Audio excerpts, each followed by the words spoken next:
7-8 introduction लेके मुझे एक अंदाजा हुआ है कि यहाँ पर ज्यादातर लोग NISM 5A क्लियर हैं, मतलब उनको बेसिक नॉलेज है कि फंड क्या होता है, शेयर ट्रेडिंग में शेयर्स क्या होते हैं, वो ट्रेड ही क्यों करते हैं, उनको बाय सेल क्यों करना पड़ता है, ये समझाने की जरूरत नहीं है क्योंकि आपने NISM 5A में ये पढ़ लिया है। हमें आपको क्या समझाना है, आप लोग पहले से बेसिक नॉलेज रखते हैं, आप रिसर्च एनालिस्ट बनना चाहते हैं, वो भी आपको पता है, लेकिन क्लैरिटी नहीं है सर रिसर्च एनालिस्ट बन के हमें बेनिफिट कैसे होगा हमारे करियर में। हम अगर जॉब करना चाहें तो क्या बेनिफिट होगा, अगर हम प्रैक्टिस करना चाहें तो क्या बेनिफिट होगा, अगर हम पहले से म्यूचुअल फंड डिस्ट्रीब्यूटर हैं और अब रिसर्च एनालिस्ट भी बन जाए तो क्या बेनिफिट होंगे, अगर हमारे पास हम शेयर ट्रेडिंग करते हैं खुद तो क्या हम अपनी रिसर्च खुद कर पाएंगे, क्या उस रिसर्च करने के कोई बेनिफिट होंगे, क्या हमारी नॉलेज बढ़ेगी, क्या हम टीवी पर आकर इंटरव्यू दे पाएंगे, हम रिसर्च एनालिस्ट हैं। ये सब आपके क्वेश्चंस कुछ इस तरीके के होंगे और जितने क्वेश्चंस अभी तक मैंने बोले हैं वो मैं सारे कवर करूंगा। और कोई आपका क्वेश्चन होगा, अगर कोई और क्वेश्चन आपका होगा तो वो आप हमसे पूछिए, एड्रेस करना है आपने, किसी की भी कोई भी क्वेरी हो आपने अपने पास लिख लेनी है, अगर हम उसका आंसर उस टाइम देनी है सेशन एंड होने पे सबके सामने दी जाएगी। और अपना हैंड रेज करना है, हैंड रेज करने का ऑप्शन आपको दिखाई दे रहा होगा। हैंड रेज करने के बाद जैसे ही मैं अपना टॉपिक खत्म कर लूं आपको अनम्यूट करने के लिए बताऊंगा नाम लेके, फिर आप अनम्यूट करके अपनी क्वेरी ले पाएंगे। पंकज सर अगर कोई एडमिट होगा तो आप कर लीजिएगा, अब मैं उधर थोड़ा ध्यान कम रखूंगा, मैं कट कर रहा हूं अपने पास से।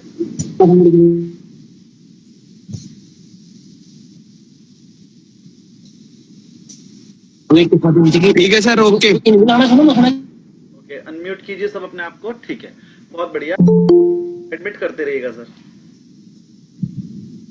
मैं आपको अपनी स्क्रीन दिखा रहा हूं, आप सबका जो हमने इंट्रोडक्शन लिया हमें समझ में आ रहा है कि बेसिक नॉलेज आपको है, तो हम अब डायरेक्ट रिसर्च एनालिस्ट के कोर्स क्या है, इसको करने के क्या बेनिफिट है, कितनी फीस है, कितने टाइम में होगा, हम लोग आपको कैसे पढ़ाएंगे, पढ़ाने का स्टाइल क्या होगा, अगर किसी की इंग्लिश वीक है तो क्या होगा, हिंदी वीक है तो क्या होगा, किसी के न्यूमेरिकल क्वेश्चन वीक है तो क्या होगा, थ्योरी वीक है तो क्या होगा, ये सब हम इस वाले आज के सेशन में कवर करेंगे। तो बेसिकली मैं Shivam Gupta, research analyst, CA finalist और पिछले 20 साल से 20 ईयर्स से मैं CA, CS, ICWA, MBA, BBA, research analyst, equity derivative पढ़ा रहा हूँ।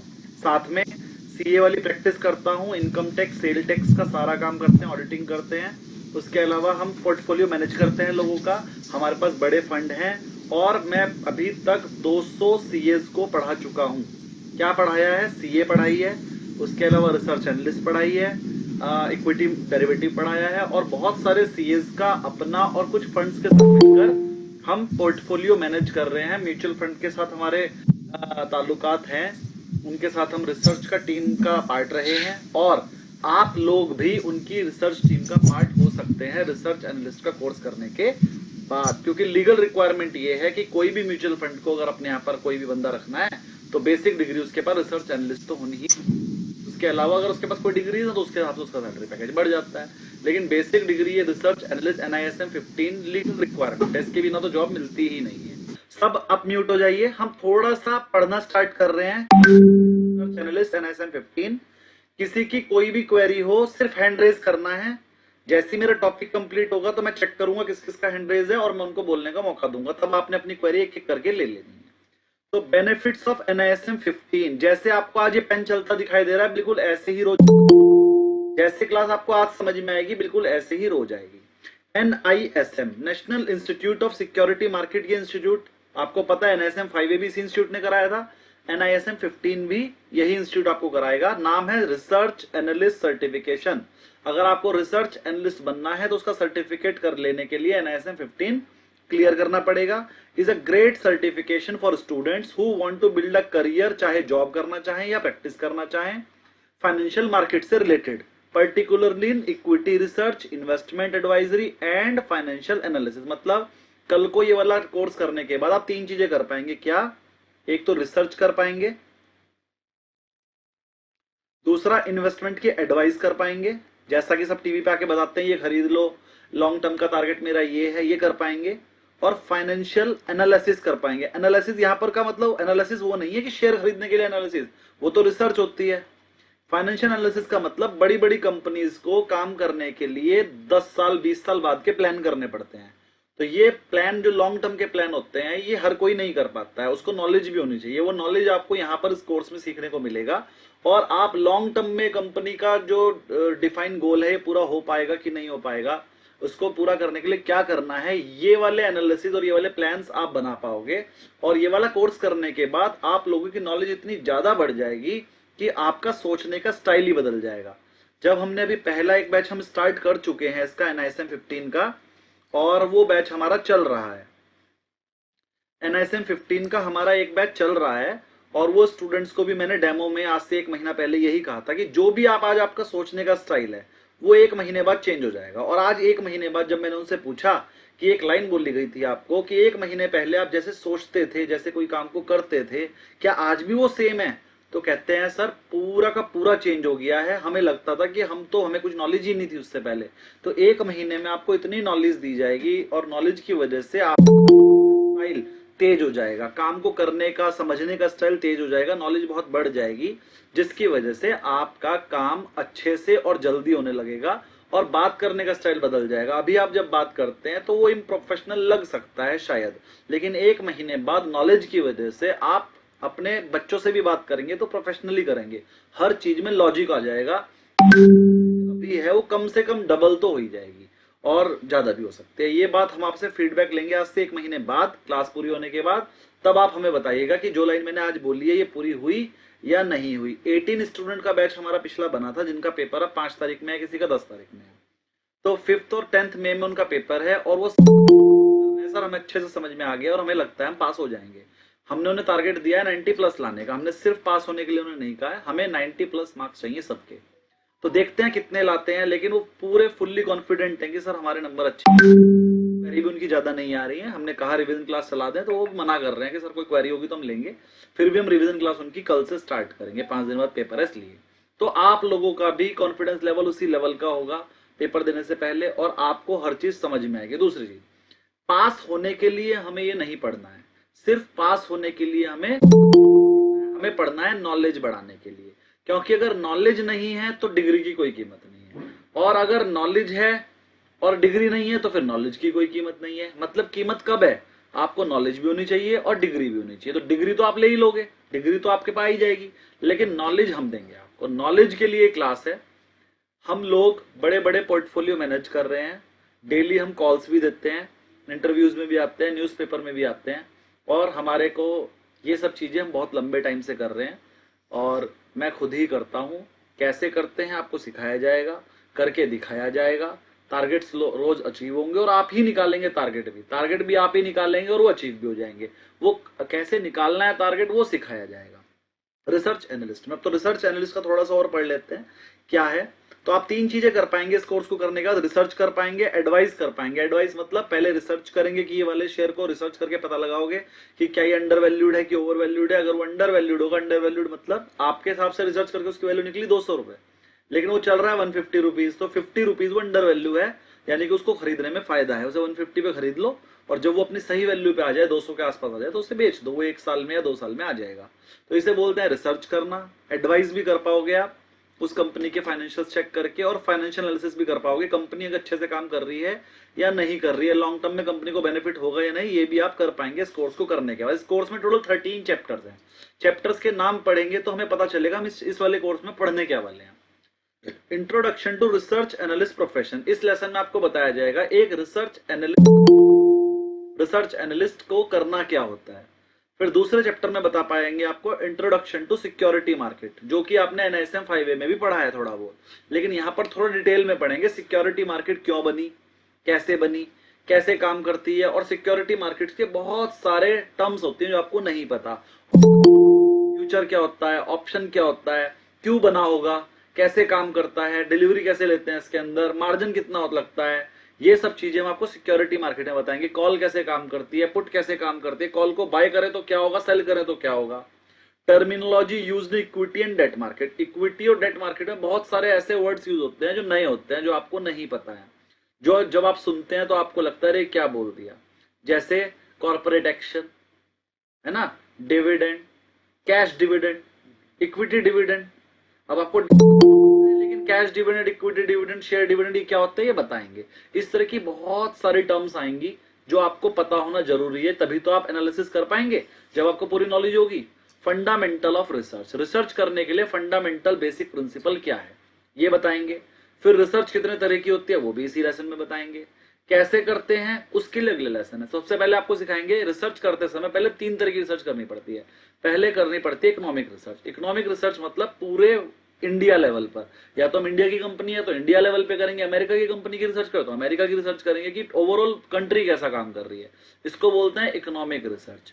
इकोनॉमिक रिसर्च के बाद करेंगे हम इंडस्ट्री रिसर्च। हमने इकोनॉमिक रिसर्च तो कर ली कि इंडिया अगले 10 साल अच्छा काम करेगा, अब इंडिया में कौन सी इंडस्ट्री अच्छी करेगी, तो सारी की सारी इंडस्ट्री का एनालिसिस करेंगे। कैसे करेंगे वो समझाया जाएगा इस लेसन में।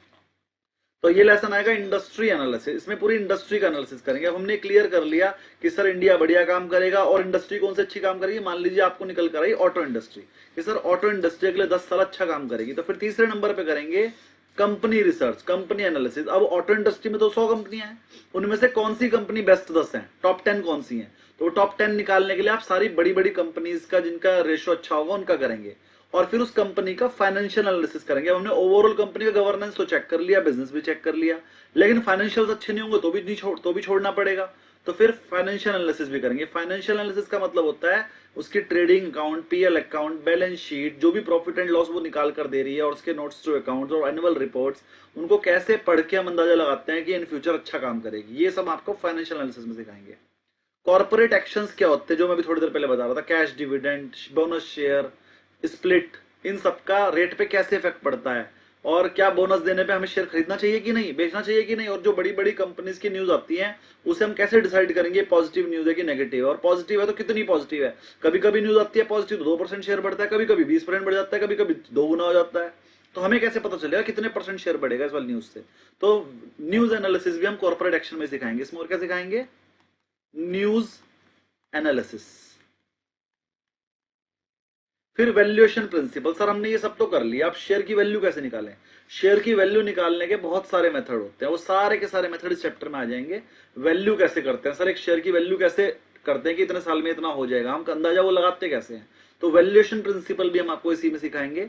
Fundamentals of risk and return, फिर रिस्क कैसे कितना लेना चाहिए, स्टॉप लॉस कैसे लगाना चाहिए, टारगेट कितना रखना चाहिए, तो रिस्क एंड रिटर्न का फंडामेंटल सिखाएंगे। और फिर लास्ट में सिखाएंगे 2 थ्योरी को लेसन, वो क्या है, qualities of a good research report, research report बनाना सिखाएंगे, और एक अच्छी रिसर्च रिपोर्ट में क्या क्या होना चाहिए वो सब ये आपका पूरा का पूरा स्टडी मटेरियल है, ये पेपर में आएगा, इसलिए हमें यही पढ़ाना है।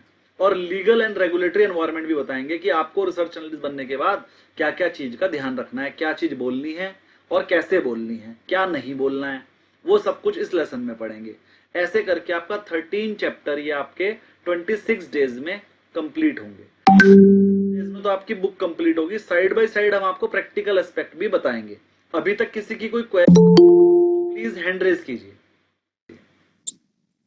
सर वो मिनिमम बेसिक क्वालिफिकेशन क्या है सर हर एक के लिए। जी बिल्कुल, ये मेरा अगला पॉइंट है, मैं इसका आंसर दूंगा, आप हो जाइए। मोहम्मद शफीक जी आपकी क्वेरी बोलिए। सर भाई ये जाना था, ये इतने चैप्टर जो है वो 1 मंथ में कंप्लीट हो जाएंगे तो सर अगर नहीं होंगे तो ज्यादा दिन पढ़ाएंगे, ऐसा नहीं है कि मैंने 1 महीना बोला है तो 1 ही महीना क्लास चलेगी। अगर आप में से किसी एक स्टूडेंट को भी, म्यूट कर लीजिए, आप में से अगर किसी एक स्टूडेंट को भी समझ में नहीं आया तो वो चैप्टर दोबारा पढ़ाया जाएगा, तब तक उस टॉपिक को दोबारा पढ़ाया जाएगा। हर टॉपिक के बाद, हर 5 मिनट की क्लास के बाद, 10 मिनट की क्लास के बाद, जैसे मैंने आज पूछा कि कोई क्वेरी है तो बोलिए, ये मेरी आदत है, हर 10 मिनट की सेशन के बाद मैं पूछता हूँ कोई क्वेरी है तो बोलिए। आप जब तक आपकी क्वेरी सॉल्व नहीं होगी मैं आगे बढ़ूंगा नहीं, तब तक मैं वही पढ़ाता रहूंगा, चाहे 4 दिन लग जाए चाहे 40 दिन लग जाए।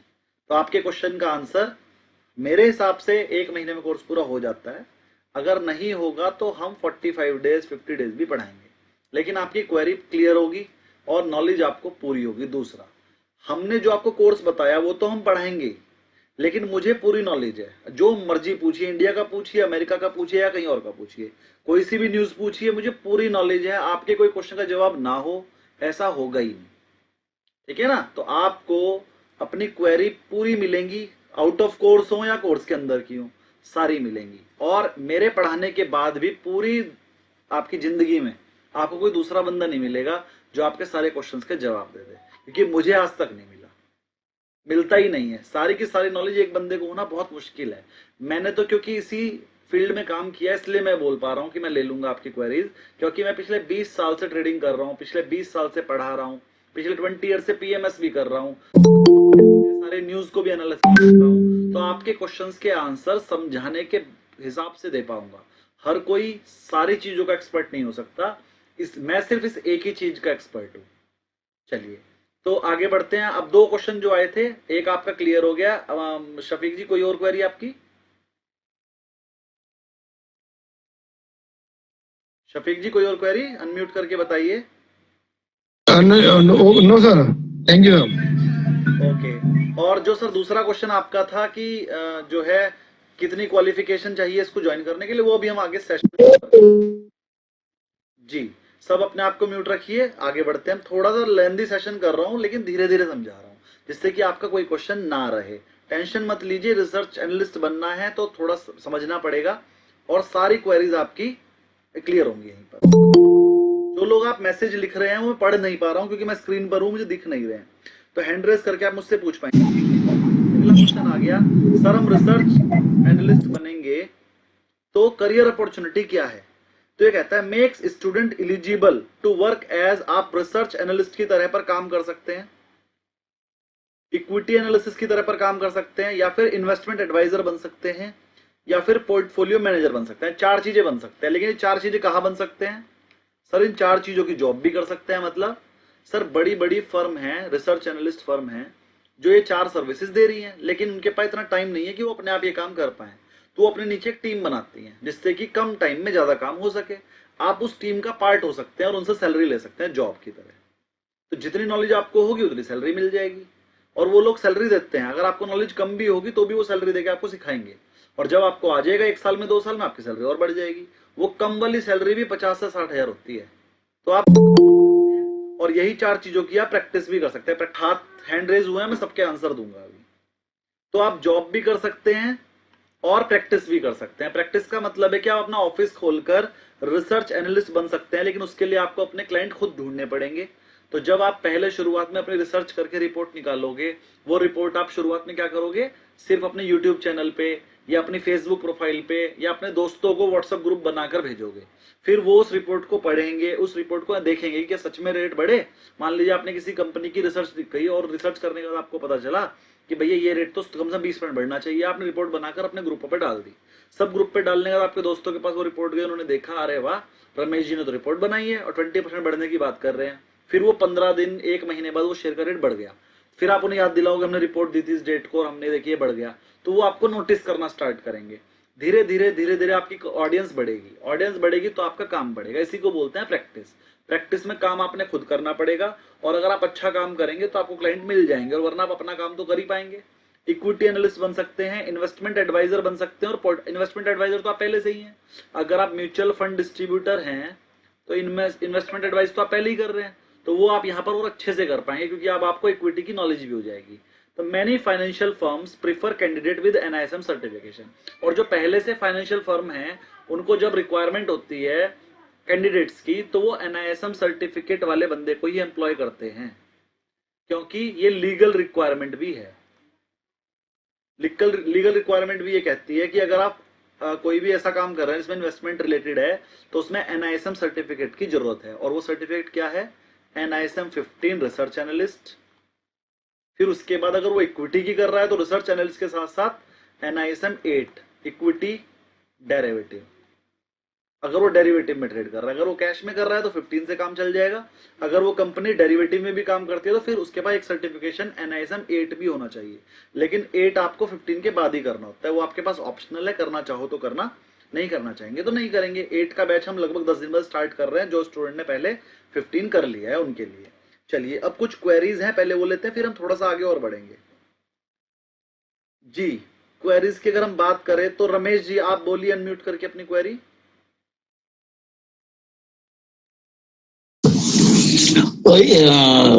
क्वालिफिकेशन एलिजिबिलिटी है सर।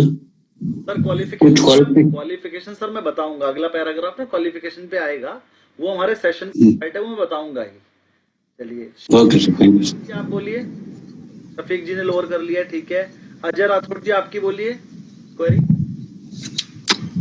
सर जैसे कि आप बता रहे थे पोर्टफोलियो जो होते हैं हमारे पास जो, तो उसमें हम जॉब करेंगे या उसके लिए अपने को और क्या करना पड़ता है पोर्टफोलियो मैनेजमेंट के लिए? सर अगर आपने रिसर्च एनालिस्ट का पेपर क्लियर कर लिया तो आप जी रिज्यूम भेज सकते हैं एंजल ब्रोकिंग को, जीरोधा को, और बड़े बड़े बैंक्स को, एचडीएफसी म्यूचुअल फंड को, आईसीआईसीआई म्यूचुअल फंड को। उनको अगर अपनी टीम में रिक्वायरमेंट रहती है तो वो लोग वो निकालते भी हैं, अपनी वैकेंसी भी निकालते हैं। उनको वहां पर सर्टिफाइड बंदों की रिक्वायरमेंट होती है जिनको ये वाली नॉलेज हो और कुछ एक्सपीरियंस हो।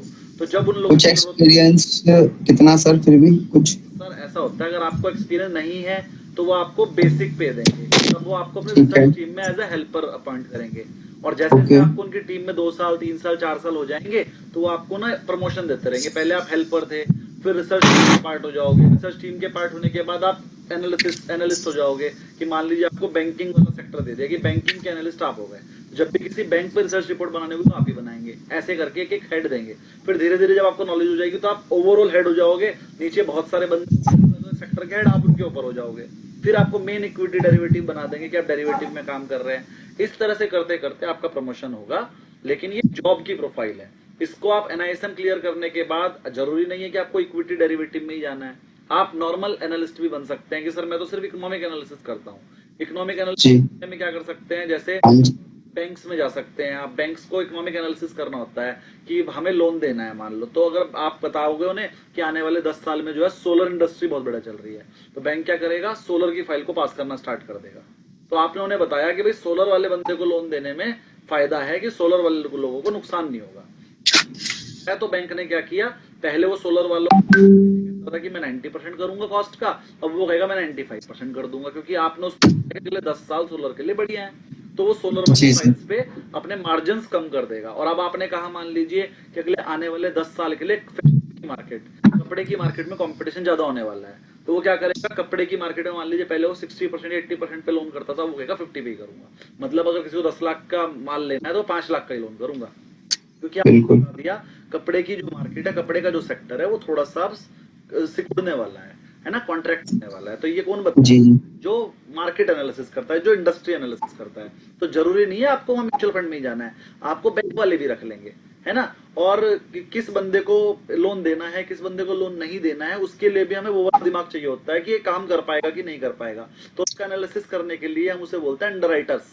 अंडरराइटर्स का काम भी यही होता है कि फाइनेंशियल चेक करके पता लगाएंगे कि इसका बिजनेस इन फ्यूचर ग्रो करेगा कि नहीं करेगा, तभी बैंक फिर आपको लोन देता है। तो लोन बैंक के लोन डिपार्टमेंट में भी आपकी रिक्वायरमेंट है एज एन अंडरराइटर। सर अभी मैं एसएमसी में वर्किंग हूँ सर, इक्विटी डीलर जी। एसएमसी में हमारे एक और दोस्त हैं जो हमारे पास बैच पढ़ रहे हैं, 18 जो बैच है उसमें से एक बंदे हैं, नाम मुझे याद नहीं आ रहा है, तो वो भी एसएमसी में वर्किंग है। और जो आप है ना नितिन मुरारका जी, जी सूट, हाँ निफ्टी के बैच, हाँ वो मेरे दोस्त हैं। और उन्होंने एक सॉफ्टवेयर बनाया हुआ है, वो स्टॉक कार्ड्स, ऑटो टेंडर, मेरे साथ समझ गया, ऑटो टेंडर। हाँ मैंने ऑटो टेंडर का अपग्रेडेड वर्जन बनाया है, क्योंकि उनकी ऑटो टेंडर में एक प्रॉब्लम है जी। मैं आपको बैच पढ़ाऊंगा तो बताऊंगा। और एक दो बार मेरी नितिन जी से भी बात हुई है इस बारे में, तो वो कह रहे थे हम इसे सही करेंगे, लेकिन मैंने सही करके वो बना दिया है। तो अच्छा अपग्रेडेड वर्जन मैंने बनाया है शिवम के नाम से, और वो मैं अपने ही क्लाइंट्स को देता हूँ या मैं अपने आप यूज करता हूँ, अभी मैं तो लेकिन उसमें एक डिफेक्ट है ऑटो टेंडर में, वो मैं बताऊंगा क्या है। और ये बात मैं नितिन जी को बता चुका हूँ, वो कह रहे हैं हम इसे रिमूव करेंगे, लेकिन वो अभी तक करा नहीं है। हम कर देंगे, हमने कर दिया है लेकिन हमने उन्हें बताया नहीं है। तो वो आराम से रिमूव हो गया है और अच्छे से काम कर रहा है। जो सॉफ्टवेयर मैंने बनाया है वो मैं आपको बता भी दूंगा वो क्यों काम नहीं करता और वो रिमूव कैसे, वो भी हम आपको बताएंगे। चलिए आपकी क्वेरी शायद क्लियर हो गई है अजय जी। जी सर। चलिए क्वेरी में टाइम ज्यादा लग रहा है फिर भी, नितिन जी बताइए, नितिन जी बताइए आपकी क्वेरी, बोलिए अनम्यूट करके।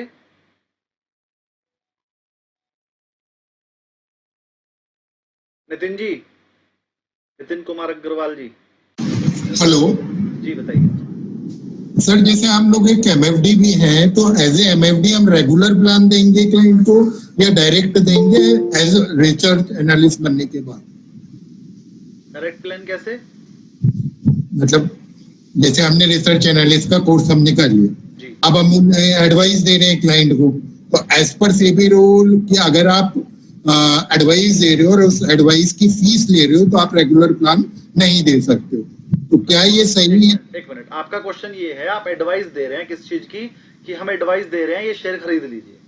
शेयर की नहीं, म्यूचुअल फंड्स की बात कर रहे सर म्यूचुअल फंड एक अलग चीज है, वो तो म्यूचुअल फंड डिस्ट्रीब्यूटर है। म्यूचुअल फंड डिस्ट्रीब्यूटर जब एडवाइस देता है तो उसकी फीस ले सकता है, बिल्कुल ले सकता है, और ऐसा नहीं है उसके नहीं देना पड़ेगा। मैं आपको बताता हूँ, अगर आप म्यूचुअल फंड डिस्ट्रीब्यूटर हैं तो आपका काम है अपना म्यूचुअल फंड को सजेस्ट करना, सर ये ले लीजिए। अगर आप एक रिसर्च एनालिस्ट हैं तो आपका काम है इक्विटी सजेस्ट करना, सर ये इक्विटी शेयर ले लीजिए। अब आप प्रोफेशनल हैं अगर और अपनी सर्विसेज की फीस ले रहे हैं तो ले सकते हैं, कोई प्रॉब्लम नहीं है। और उस फीस को आप ये कहकर मत लीजिए कि मैंने आपको इन्वेस्ट किया इसलिए बता रहा। आप कहेंगे सर मैं आपका इन्वेस्टमेंट एडवाइजर हूँ, मैं आपको इन्वेस्टमेंट एडवाइस करता हूँ, वो इक्विटी शेयर भी हो सकता है, वो फंड भी हो सकता है, वो इंश्योरेंस भी हो सकता है, और वो पोस्ट ऑफिस की स्कीम भी हो सकती है, एफडी भी हो सकती है, गोल्ड भी हो सकता है, और कोई करेंसी भी हो सकती है, और हम आपको पेपर या एल्यूमिनियम भी खरीदवा के रख सकते हैं, कुछ भी बता सकते हैं।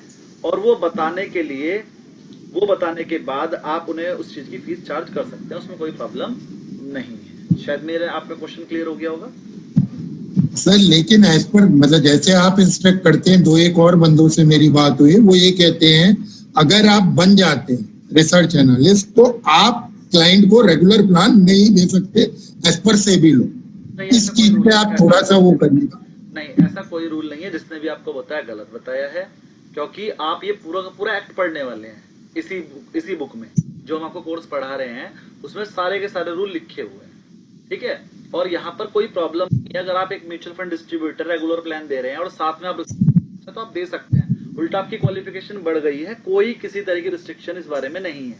जब कोई रिस्ट्रिक्शन नहीं लिखी हुई है, या तो वो आप सेक्शन बताएं मुझे, जिसने भी आपको बताया उनसे वो सेक्शन बताओ, क्लॉज बताओ, क्योंकि हम तो आपको पूरा एक्ट पढ़ाएंगे एक बिना लाइन छुट्टी। और जो पूरा का पूरा रिसर्च एनालिस्ट के ऊपर एक्ट लगता है वो पूरा का पूरा लेसन आपके कोर्स में है 13 चैप्टर, वो पूरा का पूरा पढ़ा देंगे, उसमें ऐसा कुछ कहीं लिखा ही नहीं है, और जो उसके अंदर नहीं लिखा उसके अलावा कोई चीज चलती नहीं है। नहीं, आपका बात सही है, बट जितने भी इन्वेस्टमेंट एडवाइजर लेवल 1-2 हैं, कोई भी रेगुलर प्लान नहीं देता। आप एक भी अगर इन्वेस्टमेंट एडवाइजर लेवल 1-2 किसी का भी आप ये बता देंगे, एडवाइजर की बात कर रहे हैं कि नहीं देखिए वही चीज यहाँ से भी रिसर्च एनालिस्ट में भी करती है, क्योंकि जिन्होंने मेरे को बताया वो भी बहुत मतलब जाने माने ट्रेनर हैं। मैं बता देता हूँ आपको, इन्वेस्टमेंट एडवाइजर में है वो रूल, रिसर्च एनालिस्ट में नहीं है। ओके, इन्वेस्टमेंट एडवाइजर और मैन्युफैक्चरिंग एमएफडी सेम चीज है। आप जब डिस्ट्रीब्यूटर बन रहे हैं तो भी आप इन्वेस्टमेंट एडवाइज कर रहे हैं, और जब आप इन्वेस्टमेंट एडवाइजर बन रहे हैं तो भी आप इन्वेस्टमेंट एडवाइज कर रहे हैं। वहां पर वो रूल है, क्योंकि वो क्लैश हो रहे हैं। जब आपने अपनी फीस ले ली तो आप वहां पर फीस, वो ऐसा बोलते हैं। और अगर आप अपनी फीस नहीं ले रहे हो किसी क्लाइंट से तो आप उसे रेगुलर, तो वो उसमें तो है, लेकिन उसके लिए पड़ेगा 10 आपको।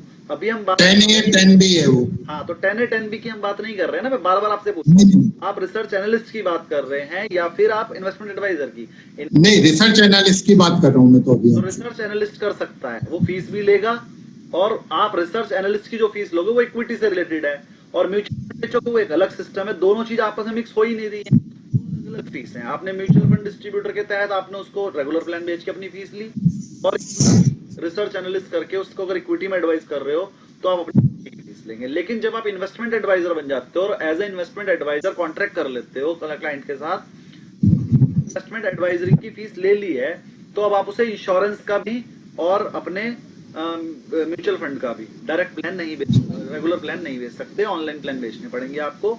और अगर आप डायरेक्ट प्लान बेचने भी है तो अपने नाम पर नहीं बेच सकते, वाइफ के नाम पे बेच लो, किसी और के नाम पर बेच सकते हो, लीगल रिक्वायरमेंट का पार्ट है। अपने नाम का कोड नहीं होना चाहिए, और इसमें वाइफ को भी इंक्लूड किया जाता है। अपने और वाइफ के नाम पर नहीं चल पाएगा, ना ही रिलेटिव जो पकड़ा जाए, लेकिन कुछ भी कर सकते हो। ठीक है सर, आपकी क्वेरी शायद सॉल्व हो गई है। ठीक है सर, नितिन सर कोई क्वेरी है तो बोल सकते हैं आप। सर मैं पूछ के बताऊंगा वो वाला जिन्होंने बताया था, फिर आपसे बताऊंगा। जी बिल्कुल बिल्कुल, और क्लॉज भी जैसे कि मैं क्लियर करता हूँ। Thank you. थैंक यू, मैं आगे बढ़ता हूँ। शायद किसी की और क्वेरी नहीं है, किसी का हैंड रेज नहीं है ना अभी? शुरू करते हैं आगे का। SEBI compliance, SEBI mandates this certification working as freelancers research analyst India. अगर आप रिसर्च एनालिस्ट बनना चाहते हैं, अच्छा आपको दिख नहीं रहा होगा ना अभी, आपको मेरी डॉक्यूमेंट नहीं शो हुआ होगा, सबको डॉक्यूमेंट दिख रहा होगा। सेबी ने मैंडेटरी किया है, मैंडेटरी मतलब कंपलसरी। रिसर्च एनालिस्ट बनना चाहते हैं तो आपको ये कोर्स करना ही पड़ेगा। म्यूट कीजिए सब अपने आप को, कोई सी की आवाज आ रही थी, म्यूट कीजिए प्लीज।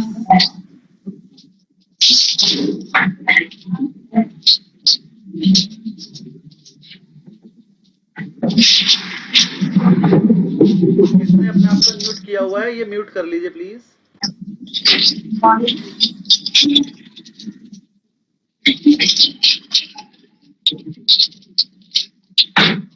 पंकज सर आपका ही हुआ हुआ शायद, नहीं हाँ पंकज सर का ही हुआ हुआ था। चलिए कोई बात नहीं, मेरा नहीं है सर। अच्छा चलिए कोई नहीं। तो ये कोई और भी जुड़ा हुआ है शायद, हाँ इनका हुआ हुआ है, तो शायद ये जितेंद्र सर होंगे, मतलब गुरुकुल जीवन का हुआ हुआ था, मैंने म्यूट कर दिया है।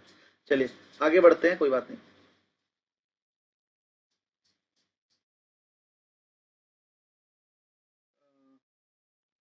हाँ, सेबी ने ये वाला NISM 15 को मैंडेटरी किया है। अगर आप रिसर्च एनालिस्ट बनना चाह के और उसका काम करना चाहें, प्रैक्टिस करना चाहें या फिर जॉब करना चाहें, दोनों ही केस में पड़ेगा।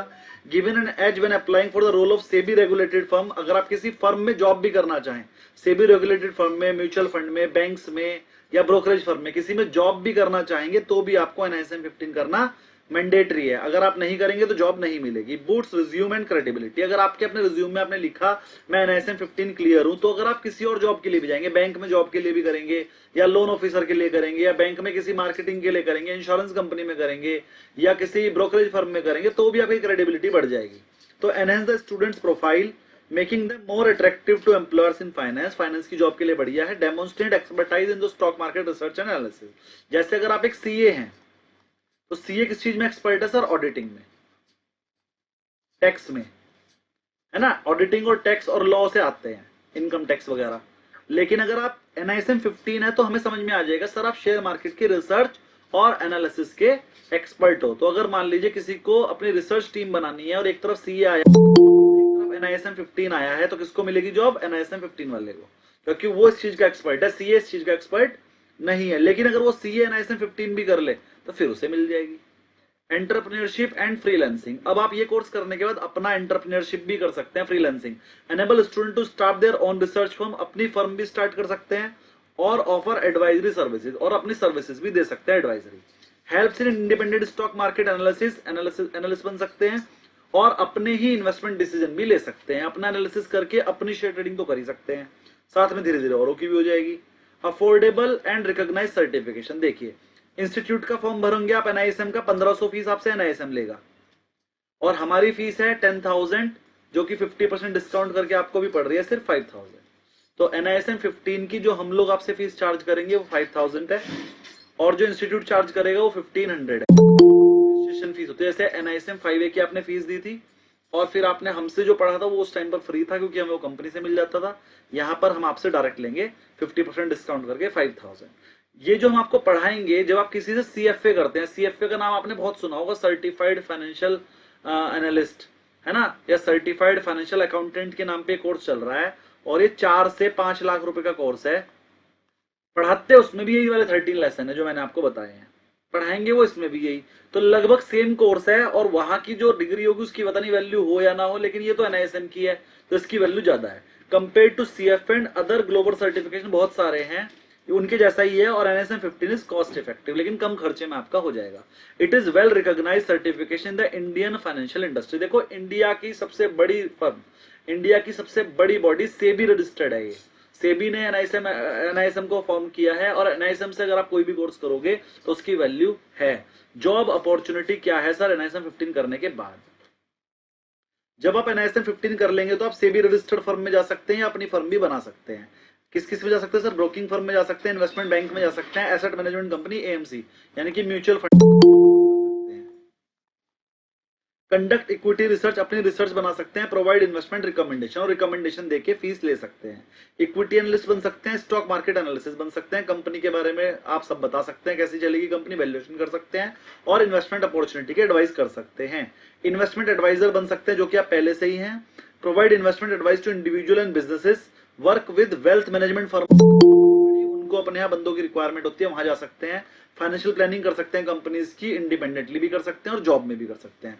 पोर्टफोलियो मैनेजर बन सकते हैं independently, manage investment portfolio for clients, अपने जानकारों का क्लाइंट्स का पोर्टफोलियो मैनेज कर सकते हैं। शुरुआत में आपको 1 या 2 लाख रुपए देंगे मैनेज करने के लिए, अगर आप उसमें अच्छा प्रॉफिट निकाल कर दोगे तो फिर 5 या 10 देंगे, और फिर ऐसे धीरे धीरे धीरे करते करते आपको 1 करोड़ 2 करोड़ 50 करोड़ 100 करोड़ भी मिल जाएंगे।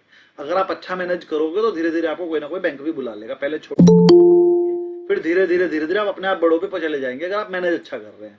Make informed investment decision based on the research and market trend, अपनी रिसर्च खुद बनाइए और अपनी ही ट्रेडिंग कर लीजिए, ये भी कर सकते हैं। सबसे ज्यादा जो काम कर रहे हैं आजकल फ्रीलांसर, वो क्या कर रहे हैं, ये बनने के बाद वो फाइनेंशियल जर्नलिस्ट बन जाते हैं। जैसे मान लीजिए BHEL कंपनी को 50 करोड़ का ऑर्डर मिला, तो मुझे बताइए कंपनी के लिए पॉजिटिव न्यूज है कि नेगेटिव?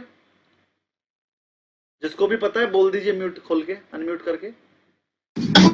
पॉजिटिव है, अच्छी बात है। वेरी गुड, अब म्यूट करिए सब। तो 50 करोड़ का इतना ऑर्डर मिल गया BHEL कंपनी को, तो कितने % शेयर बढ़ जाएगा? कम से कम मानकर चलते हैं, कौन कौन बोलता है सर 10% तो बढ़ ही जाएगा? कौन कौन बोलता है? बस वो अनम्यूट करके बोलिए हाँ सर बढ़ जाएगा। हाँ सर बढ़ जाएगा, बढ़ जाएगा। अगर डिमांड है तो सर ऑब्वियसली बढ़ेगा उसका। म्यूट कर लीजिए सर। BHEL कंपनी को म्यूट कर लीजिए सब अपने आप को। BHEL कंपनी को बहुत बड़ा ऑर्डर मिला है, सीधे 50 करोड़ का एक ही बारी में, और कैश में ऑर्डर। अरे म्यूट कर लीजिए प्लीज।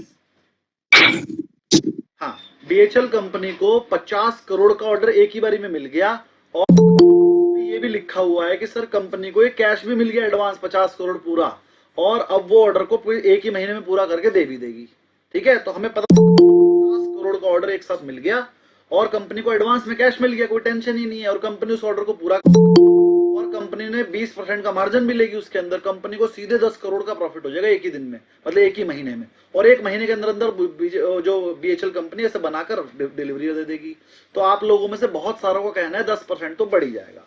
अच्छा, ऐसे कौन कौन है जो कह रहा है सर 15 से 20% भी बढ़ सकता है? जो कह रहे हैं एक बार बस म्यूट करके बोल दीजिए हाँ सर बढ़ जाएगा, और फिर अनम्यूट करके। मार्केट कैप के ऊपर डिपेंड करता है सर, उसको कितना मार्केट शेयर है प्रोपोर्शनेटली बढ़ेगा। नहीं बोलना है, जो कह रहे हैं सर 15 से 20% बढ़ जाएगा। ठीक है, 15 से 20% में ज्यादा लोग नहीं मिले मुझे, 10% में तो बहुत सारे थे। अच्छा, आप में से कौन कौन है जो कहता है सर 5% ही बढ़ेगा, 10% नहीं बढ़ेगा, सिर्फ 5%? चलिए, ऐसा कौन कहता है सर इससे कोई फर्क नहीं पड़ेगा शेयर पे? है कोई ऐसा? सर तो डिपेंड करता है ना कंपनी की वैल्यूएशन पे। तो आपको पता नहीं BHEL कितनी बड़ी कंपनी है, बताइए ना। अभी मुझे नहीं पता। चलिए मैं बता देता हूं। BHEL कंपनी में कई करोड़ शेयर है, उसकी मार्केट कैप कई हजार करोड़ की है। अगर मान लीजिए 1000 करोड़ की भी मान लेते हैं, वैसे बहुत कई हजार करोड़ की है, शायद 20-25 हजार करोड़ की, हम 1000 करोड़ मानकर चलते हैं, बहुत छोटी कंपनी मान लेते हैं उसे। 1000 करोड़ की कंपनी को 50 करोड़ का ऑर्डर मिला, 50 करोड़ के 50 करोड़ प्रॉफिट थोड़ी है। मान लो 20% का प्रॉफिट ले लेगी वो, 50 करोड़ में 20% 10 करोड़ का प्रॉफिट हुआ। 1000 करोड़ की कंपनी है, चलो मान लो 1000 करोड़ शेयर है, 10 करोड़ का प्रॉफिट हुआ, तो एक शेयर को कितना मिला? 1 पैसा। अगर आपका 1 पैसे का फर्क पड़ गया, 1 पैसे का प्रॉफिट कंपनी को हो गया एक शेयर पे, तो उसके शेयर की वैल्यू बढ़ेगी? नहीं बढ़ेगी। अरे 1 पैसे का ही तो प्रॉफिट हुआ, 1 पैसे से क्या वैल्यू बढ़ा है? तो ये चीज किसने बताई आपको? जब आप रिसर्च एनालिस्ट बन जाएंगे तो ये चीज आप बैठे बैठे करेंगे कि ये वाली जो खबर है ये पॉजिटिव तो है, लेकिन शेयर पे कितना इफेक्ट डालेगी। अच्छा चलो, अच्छा ये बताओ, अगर बीजेपी गवर्नमेंट हार जाए तो BHEL के शेयर पे क्या फर्क पड़ेगा? गिरेगा सर।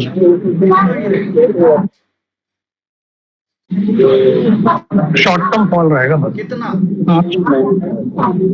5%, less than 5। कौन कहता है 50% गिर जाएगा? कोई नहीं। अच्छा, कौन कहता है 10% तो गिर ही जाएगा? हम इसकी बिल्कुल एक्चुअल स्टडी करते हैं। देखिए, मैं छोटा सा एग्जांपल दिया है, ऐसी ऐसी चीजें मैं रोज पढ़ाऊंगा और आपको रोज इतना मजा आएगा कि जो नॉलेज आपको 20 साल में भी नहीं हो सकती, मैं रोज दूंगा। और इसका छोटा सा मैंने आपको एक छोटा सा एग्जांपल दिया, ऐसी ऐसी नॉलेज।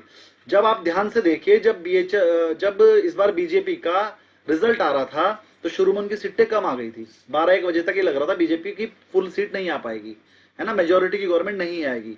तो BHEL का शेयर 220 से टूटकर 120 आ गया था एक ही दिन में। चेक कीजिएगा, जिस दिन मोदी जी का रिजल्ट आया था मैंने उस दिन BHEL ले रखा था, और थोड़े बहुत नहीं 4 लॉट थे मेरे पास, एक ही दिन में 14 लाख का लॉस दिखा था। तो 220 रुपए वाला शेयर टूट के 120 एक ही दिन में आ गया था, 50% गिर गया था एक ही दिन में। लेकिन जैसे ही शाम को पता चला मोदी जी जीत गए 3 साढ़े 3 बजे, वापिस 220 पे आ गया। आप चार्ट देख लो उस दिन का, जिस दिन मोदी जी का रिजल्ट आया था क्या हुआ था। दूसरा, जब मोदी जी ने इस बार बजट अनाउंस किया तो बजट में उन्होंने इस बार एलोकेशन कम किया है कैपिटल गुड्स पे और जो जहाज वगैरह बनते हैं हमारे सिक्योरिटी के। तो अब बीएचएल क्या बनाता है, कैपिटल गुड्स ही बनाता है और वो जहाज वगैरह ही बनाता है। तो चेक करो, सिर्फ बजट में 1 लाख करोड़ रुपए कम देने की वजह से, मतलब 10% कम आवंटन हुआ है, 10% कम एलोकेशन हुआ, तो यही बीएचएल का शेयर उस दिन 235 था, 235 275 आ गया था, मतलब कि 70 रुपए गिर गया था, 35% एक ही दिन में। खबर नहीं है, जिससे आपको लग रहा था अरे भैया बीजेपी चली गई तो शॉर्ट टर्म फॉल आएगा, शॉर्ट टर्म नहीं आएगा, बहुत बड़ा फॉल आएगा, कम से कम 10 साल के लिए। जब बीजेपी गवर्नमेंट नहीं थी तो कांग्रेस ने साफ कहता था बीएचएल को हम बंद कर देंगे, प्रॉफिट में नहीं है कंपनी, पिछले सालों से कहीं। जब से ये कंपनी, जब से बीजेपी गवर्नमेंट आई है तब से बीएचएल चलने लगी है, क्योंकि गवर्नमेंट उसके साथ मिलकर काम कर रही है। तो मैं किसी भी पॉलिटिकल पार्टी से नहीं हूं, मैं आपको सिर्फ एक एग्जांपल दे रहा हूं कि बीएचएल के लिए बीजेपी का होना बहुत जरूरी है। जैसे ही बीजेपी को कोई खतरा होगा बीएचएल खत्म ही हो जाएगी, क्योंकि कांग्रेस के टाइम पर तो बीएचएल बंद होने वाली थी, उन्होंने बंद करेंगे। तो रिसर्च एनालिस्ट बनके हम हर कंपनी पे किस खबर का कितना फर्क पड़ेगा, कितना परसेंटेज से कितना पड़ेगा, एग्जैक्ट बता देंगे। और यही काम होता है रिसर्च एनालिस्ट का। नॉर्मल बंदा अंदाजा लगाएगा, उसे पता ही नहीं है क्या पॉजिटिव है क्या नेगेटिव, इसीलिए वो लॉस करता है। रिसर्च एनालिस्ट लॉजिक के साथ बताएगा इनका फायदा है कि नुकसान है इस वाली खबर का। तो किस किस को लगता है इस कोर्स से हमारी नॉलेज बढ़ेगी, जिसको लगता है सिर्फ वो यस बोलकर अपने आप को अनम्यूट कर। Yes. Yes. Yes, sir. Yes, sir. Yes, yes, sir. Yes. Yes, sir. बहुत सारे बच्चे- शिवम सर सूर्यवंशी सर आए हुए हैं जो हमारे करंट बैच में हैं। चलिए सूर्यवंशी सर, हम आपको 30 सेकंड से 1 मिनट का टाइम दे रहे हैं। आप 20 दोस्तों को ये बताएंगे कि पिछले 1 महीने में आपने जो रिसर्च एनालिस्ट का कोर्स पूरा पढ़ लिया है उससे आपको क्या बेनिफिट लग रहा है नॉलेज में। 1 महीना पहले आपकी नॉलेज जो थी और अब बस नॉलेज का डिफरेंस, और पेपर में आपको कैसा लगता है, आप कितने नंबर ले आएंगे, पास हो जाएंगे क्या, कैसा लग रहा है, हमारा पढ़ाया हुआ आपको समझ में आया या नहीं है, वो सब हमें आप 1 मिनट में छोटे में बताइए। सर सबसे पहले सारे दोस्तों को नमस्कार। और मैं ये बताना चाहूंगा कि 1 महीने पहले मैंने ये कोर्स ज्वाइन किया था। नॉर्मली स्टॉक मार्केट के बारे में तो मैं 20 साल से जानता हूँ, बहुत सारे शेयर है भी मेरे डीमेट खाते में 10-15 सालों से, लेकिन कौन सा शेयर मैंने क्यों लिया था, क्या सोच के लिया था, वो आज भी नहीं मालूम। कई जो ऐसे शेयर हैं जो मैंने किसी के रिकमेंडेशन, बड़े मान लीजिए जो ब्रोकिंग हाउस है उनके रिकमेंडेशन में लिया था, वो तो कंपनीज बंद हो गई कई सारी। तो ये कोर्स में मैंने 20 से 25 दिन में ये सीखा कि स्टेप बाय स्टेप कैसे एक कंपनी को आइडेंटिफाई करते हैं कि उसका जो स्टॉक प्राइस आज जिस जगह पे है वो क्यों है, कितने दिन बाद में हर 3 महीने में जो रिपोर्ट आती है प्रॉफिट की, उससे हम कैसे एनालाइज करते हैं कि अब इसका प्राइस कितना हो सकता है, मतलब हम यदि ग्लोबल कंडीशन और उनको छोड़ दें तो, और उसके बाद में क्या वो वापस भी आ सकता है, हाँ आ सकता है। तो वो सारी चीजें जो है इस कोर्स में सीखा और ये समझ में आया कि अब कौन से स्टॉक को लेना है तो क्यों लेना है और क्यों नहीं लेना है, उसको बाय रेटिंग देनी है, होल्ड देनी है, सेल देनी है। अब और प्रैक्टिस जो है, आपने जो नॉलेज था वो तो समझा दिया, लेकिन अब डिपेंड करता है मेरे ऊपर कि मैं और कितना उसको प्रैक्टिस करूं और अपने आप को उसमें माहिर बनाऊं। लेकिन जो बेसिक एक मिनिमम कॉमन नॉलेज है वो आपने प्रोवाइड कराया सर, इसमें कोई दो मत की राय नहीं है, तो मेरे को तो बेनिफिट है सर। सूर्यवंशी जी, मैं वीडियो ऑन करवाना चाहूंगा आपकी।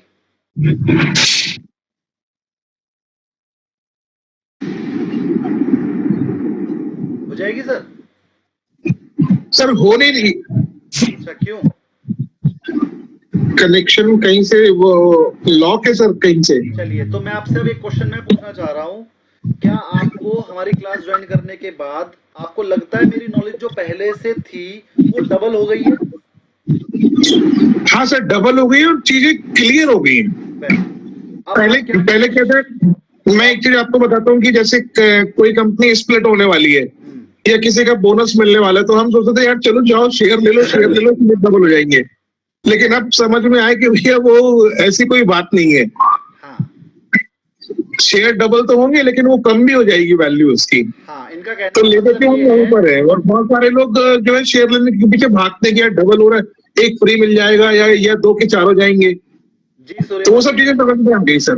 मैं क्लियर करना चाहूंगा बाकी सारे पार्टिसिपेंट को, जब हमें एक 10 रुपए के शेयर के बदले एक बोनस शेयर मिल जाता है या हमें स्प्लिट हो जाता है 10 रुपए का शेयर, 5 वाले 2 मिल जाते हैं, तो आपको कुछ नया नहीं मिलता है। 10 वाला शेयर ले लिया, 5 वाले 2 दे दिए, तो आपको लगता है क्वांटिटी बढ़ गई। और जब आपको बोनस मिलता है फ्री में, तो 10 रुपए वाला शेयर आपके पास था और आपको बोनस मिलता है, आपका शेयर चल रहा था 100 रुपए का, लेकिन जैसे ही आपको बोनस मिलता है अगले दिन वो शेयर 100 वाला 50 रह जाता है। तो अल्टीमेटली आपको बेनिफिट कुछ नहीं होता उस बोनस के मिलने से। तो अगर कोई बोनस मिल जाएगा या डिविडेंड मिल जाएगा कि खरीद के भाग कर खरीद रहा है, तो रिसर्च एनालिस्ट तो ये बोलता है भैया कोई फर्क थोड़ी पड़ा, अगर मिल भी गया तो हमारे में सीधी है, शेयर का रेट तो उतना ही रह जाएगा। आपने 100 रुपए का शेयर था, बोनस मिलते ही वो अगले दिन 50 रुपए का हो जाएगा और आपके पास 2 शेयर हो जाएंगे, तो बिकेंगे तो 100 रुपए में ही ना।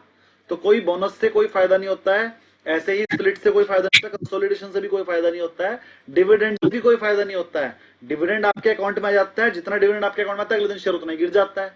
तो ये सब बेनिफिट्स नहीं है और ये एक रिसर्च एनालिस्ट को ही समझ में आएंगे। जी सूर्यवंशी जी, बहुत बहुत धन्यवाद आज आपका टाइम निकाल के हमारे बैच में आने का, और कल करेंगे और जो भी क्लासेस से रिलेटेड टाइमिंग होगी हम आपको बैच में बताएंगे। थैंक यू वेरी मच आज के लिए, बहुत बहुत धन्यवाद। और हम अपनी डेमो स्टार्ट करते हैं, आप रह सकते हैं डेमो में, कोई प्रॉब्लम नहीं है, सब म्यूट रहेंगे और हम आगे बढ़ते हैं।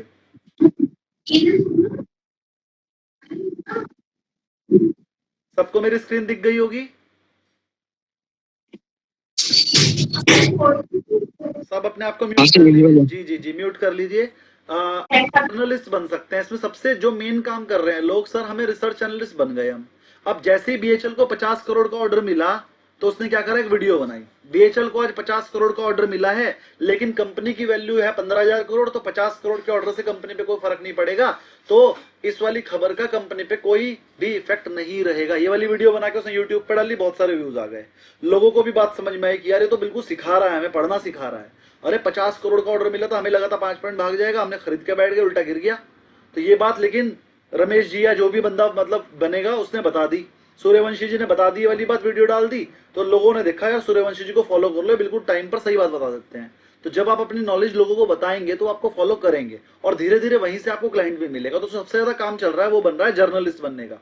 आप जर्नलिस्ट बन सकते हैं, अपना यूट्यूब चैनल बना सकते हैं, ब्लॉगर बन सकते हैं, और अगर आपको सही नॉलेज है, सही टाइम पर दोगे तो लोग आपको आपकी बात सुनेंगे, आपको फॉलो करेंगे। तो राइट मार्केट इनसाइड बताओ, फाइनेंशियल आर्टिकल्स लिखो, स्टॉक रिकमेंडेशन दो, अपने यूट्यूब चैनल बनाओ, अपना फेसबुक चैनल बनाओ, अपनी वेबसाइट बनाओ, उस पर डालो, लोग धीरे धीरे आपकी वेबसाइट विजिट करेंगे और आपके कैंडिडेट्स बढ़ते जाएंगे।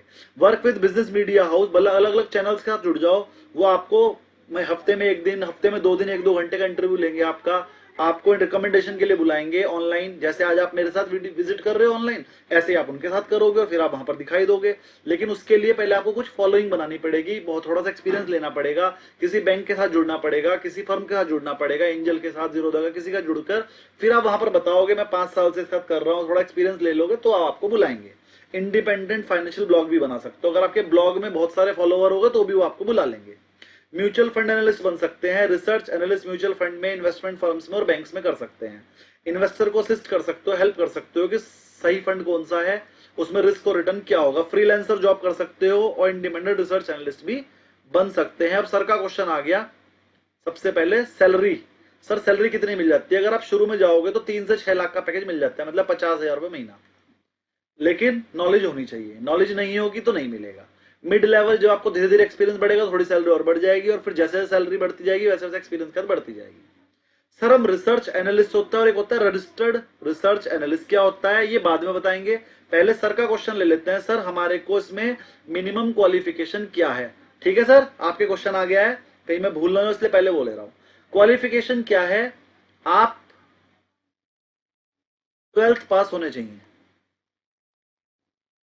अगर आप 12th पास हैं तो आप रिसर्च एनालिस्ट का जो ये NISM 15 है ये कर सकते हैं, आप इसके एग्जाम में अपीयर हो सकते हैं। दूसरा, सर हम रिसर्च एनालिस्ट तो बन गए NISM 15 करने से, फिर हमें सेबी में रजिस्टर्ड होना है। अगर आप सेबी में रजिस्टर्ड हो गए तो फिर आप अपनी रिसर्च फर्म खोल सकते हैं, अपनी रिसर्च रिपोर्ट निकाल सकते हैं, उन्हें सेल कर सकते हैं, उन्हें कहीं पर भी पोस्ट कर सकते हैं। और अगर आप रजिस्टर्ड नहीं हुए तो आप अपनी एनालिसिस कर सकते हैं, उन्हें पोस्ट कर सकते हैं, बेच सकते हैं अपने ही क्लाइंट्स को। और कुछ रिस्ट्रिक्शन आ जाएंगे अगर आप रजिस्टर्ड नहीं हो रहे हो। रजिस्टर्ड हो रहे हो तो फिर तो कोई रिस्ट्रिक्शन है ही, लेकिन रजिस्टर्ड होने के लिए आपको ग्रेजुएट होना जरूरी है। NISM 15 क्लियर करने के लिए तो खाली 12th पास होना चाहिए, और रजिस्टर्ड होने के लिए ग्रेजुएट होना चाहिए किसी भी स्ट्रीम से। और अगर आप BCom या BSc या BA नहीं है लेकिन MBA हैं या BBA हैं तो उसे भी ग्रेजुएट गिना जाता है। अगर आप CA हैं तो उसे भी ग्रेजुएट लेवल गिन लिया जाता है। और अगर आपने इस तरह का कोई भी बड़ा कोर्स किया है तो उसे भी ग्रेजुएट गिन लिया जाता है। जब आप रजिस्टर्ड बनना चाहेंगे तो आपको पहले एक एप्लीकेशन करनी पड़ेगी। तो वो आपकी जो है नॉलेज चेक करेंगे, वो आपसे पूछेंगे आपने क्या क्या किया हुआ, तो आप बताएंगे सर मैं ग्रेजुएट हूँ, साथ में मैं इतने साल से ये वाला काम कर रहा हूँ, मान लीजिए म्यूचुअल फंड डिस्ट्रीब्यूटर भी हूँ। तो ये सब चीजें बताने की वजह से ही वो फिर सेबी डिसाइड करेगी आपको रजिस्टर्ड करना है या नहीं करना है। तो बेसिकली सेबी क्या मांगती है, एक तो आप ग्रेजुएट होने चाहिए और कम से कम 1 साल का एक्सपीरियंस होना चाहिए आपको फाइनेंशियल मार्केट का। ये 2 चीजें अगर आपके पास हैं तो ज्यादातर सेबी रजिस्ट्रेशन कर लेती है। रजिस्ट्रेशन करने के लिए सेबी की फीस है 5,000 रुपए। अगर आप रजिस्टर्ड बनना चाहते हैं तो 5,000 रुपए देने पड़ेंगे आपको, और हर 3 साल में रिन्यू भी कराना पड़ेगा। जैसे आपने मैन्युफैक्चर या MFD बनने के बाद अपने रजिस्ट्रेशन कराया था फीस देके, और फिर हर 3 साल में उसे आप उसे रिन्यू कराओगे। बिल्कुल ऐसे ही NISM 15 के बाद भी अगर आप रिसर्च एनालिस्ट बनते हैं रजिस्टर्ड, उसका अपना जो है रजिस्ट्रेशन कराना पड़ेगा 5,000 रुपए देके, और हर 3 साल में रिन्यू भी कराना पड़ेगा। लेकिन क्वालिफिकेशन क्या है, पेपर पास करने के लिए 12th, रजिस्टर्ड होने के लिए ग्रेजुएट किसी भी स्ट्रीम से, और 1 साल का एक्सपीरियंस। 1 साल का एक्सपीरियंस तो आपको पढ़ते पढ़ते ही हो जाएगा। कोई भी CA लिख कर दे देगा, कोई ना दे तो मैं लिख कर दे दूंगा। ठीक है सर, अब आगे बढ़ते हैं। ये एजुकेशन क्वालिफिकेशन मैंने लिख दी, मिनिमम ग्रेजुएट डिग्री रजिस्टर्ड होने के लिए, फाइनेंस। सर इसी से रिलेटेड एक क्वेरी है मेरी। चलिए बोलिए। गवर्नमेंट एम्प्लॉय कर सकते हैं सर इसको?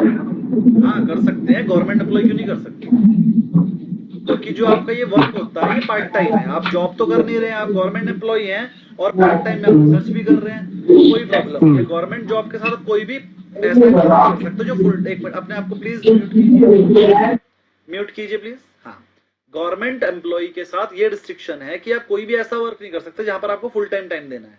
जो रिसर्च एनालिस्ट है ये तो आप रात को बैठ के भी कर सकते हो, एनालिसिस ही तो करना है, तो इसमें ये पार्ट टाइम वर्क में गिना जाता है। तो गवर्नमेंट एम्प्लॉय भी कर सकते हैं, कोई प्रॉब्लम नहीं है। CA भी कर सकता है। CA के साथ ये रिस्ट्रिक्शन होती है, अगर आपने CA की डिग्री ले ली और COP ले लिया तो फिर आप कोई भी ऐसी चीज नहीं कर सकते, ना पढ़ने की ना कोई काम करने की जिसमें फुल टाइम हो, लेकिन रिसर्च एनालिस्ट वो कर सकता है। तो बहुत सारे CAs हैं जिन्होंने ये कोर्स किया है, मैंने ही पढ़ाया है उन्हें, और वो आज CA के साथ साथ रिसर्च एनालिस्ट भी हैं। रिक्वायरमेंट क्या है सर, अगर आप कल को पास कर लेते हैं एग्जाम तो उसके लिए सर्टिफिकेट लेने के अगर आपको अपना सेबी में रजिस्टर्ड होना है तो उसकी 2 कंडीशन है। एक तो आपके पास NISM 15 में आप पास हो जाने चाहिए, दूसरा अगर आपके पास सर्टिफिकेशन है तो ये प्रूव हो जाएगा कि आप रूल्स, इथिक्स, रिसर्च मेथोडोलॉजी और रेगुलेटरी फ्रेमवर्क आप जानते हैं। तो उसके लिए तो कोई दिक्कत नहीं। साथ में आपके पास ग्रेजुएट डिग्री होनी चाहिए किसी भी स्ट्रीम से और 1 साल का एक्सपीरियंस होना चाहिए। तो इतना करने के बाद आप जो है सेबी को अपनी एप्लीकेशन देंगे तो वो आपको कहेगा ठीक है फीस जमा कराओ और रजिस्ट्रेशन हो जाएगा आपका। और अगर वो रिजेक्ट कर देगा तो कहेगा एक्सपीरियंस लेकर आओ, किसी सर्टिफिकेट बना के जमा कर देना, तो भी हो जाएगा। रजिस्टर्ड होना कोई आपके लिए कोई वो नहीं है कि रजिस्टर्ड होना ही होना है, मर्जी है आपकी। वर्क एक्सपीरियंस 1 साल जो मैंने बताया है ये कोई सेबी में लिखा हुआ नहीं है। ये ग्रेजुएट डिग्री जो मैंने आपको बताई है सेबी में लिखी हुई नहीं है, लेकिन ज्यादातर जो मेरे जानकार हैं वो ग्रेजुएट जब नहीं थे तो सेबी ने उन्हें रजिस्ट्रेशन नहीं दिया था। जैसे ही वो ग्रेजुएट हुए सेबी ने रजिस्ट्रेशन दे दिया। जिनको 1 साल का एक्सपीरियंस नहीं था वो कहते थे हम फ्रेशर हैं, तो सेबी ने रजिस्ट्रेशन नहीं दिया था, लेकिन जैसे उन्होंने 1 साल का सर्टिफिकेट बनवा के लगाया तो उनको रजिस्ट्रेशन मिल गया। तो ये मैं अपने एक्सपीरियंस से बता रहा हूँ, ये ऑप्शनल है बट रिकमेंडेड है। मतलब सेबी में तो नहीं लिखा है लेकिन रिकमेंडेड है, अगर होगा तो रजिस्ट्रेशन जल्दी मिल जाएगा। तो no strict requirement for work experience but having at least 1 year experience in financial research or related field strengthen the your application। आपकी एप्लीकेशन थोड़ी स्ट्रेंथन हो जाएगी, पास होने के आपके एप्लीकेशन पास होने के चांसेस बढ़ जाएंगे।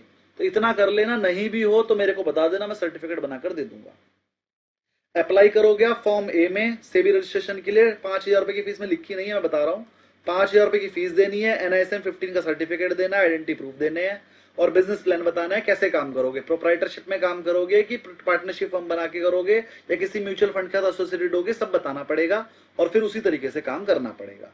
फीस कितनी है वो सब आपको मैं बता चुका हूँ, बाकी इस शीट को मैं आपको शेयर कर दूंगा, इसमें लिखी हुई है। अगर आप वन टाइम दे रहे हैं तो 5,000 है, फिर पर ईयर की भी है 10,000 और कंपनीज के लिए अलग है, इंडिविजुअल के लिए थोड़ी कम होती है। ठीक है सर, ये सब हम आपको बताएंगे। सर क्या होगा जब मैं ये NISM 15 कर लूंगा? NISM 15 करने के बाद सबसे पहली बात आपको नॉलेज हो जाएगी।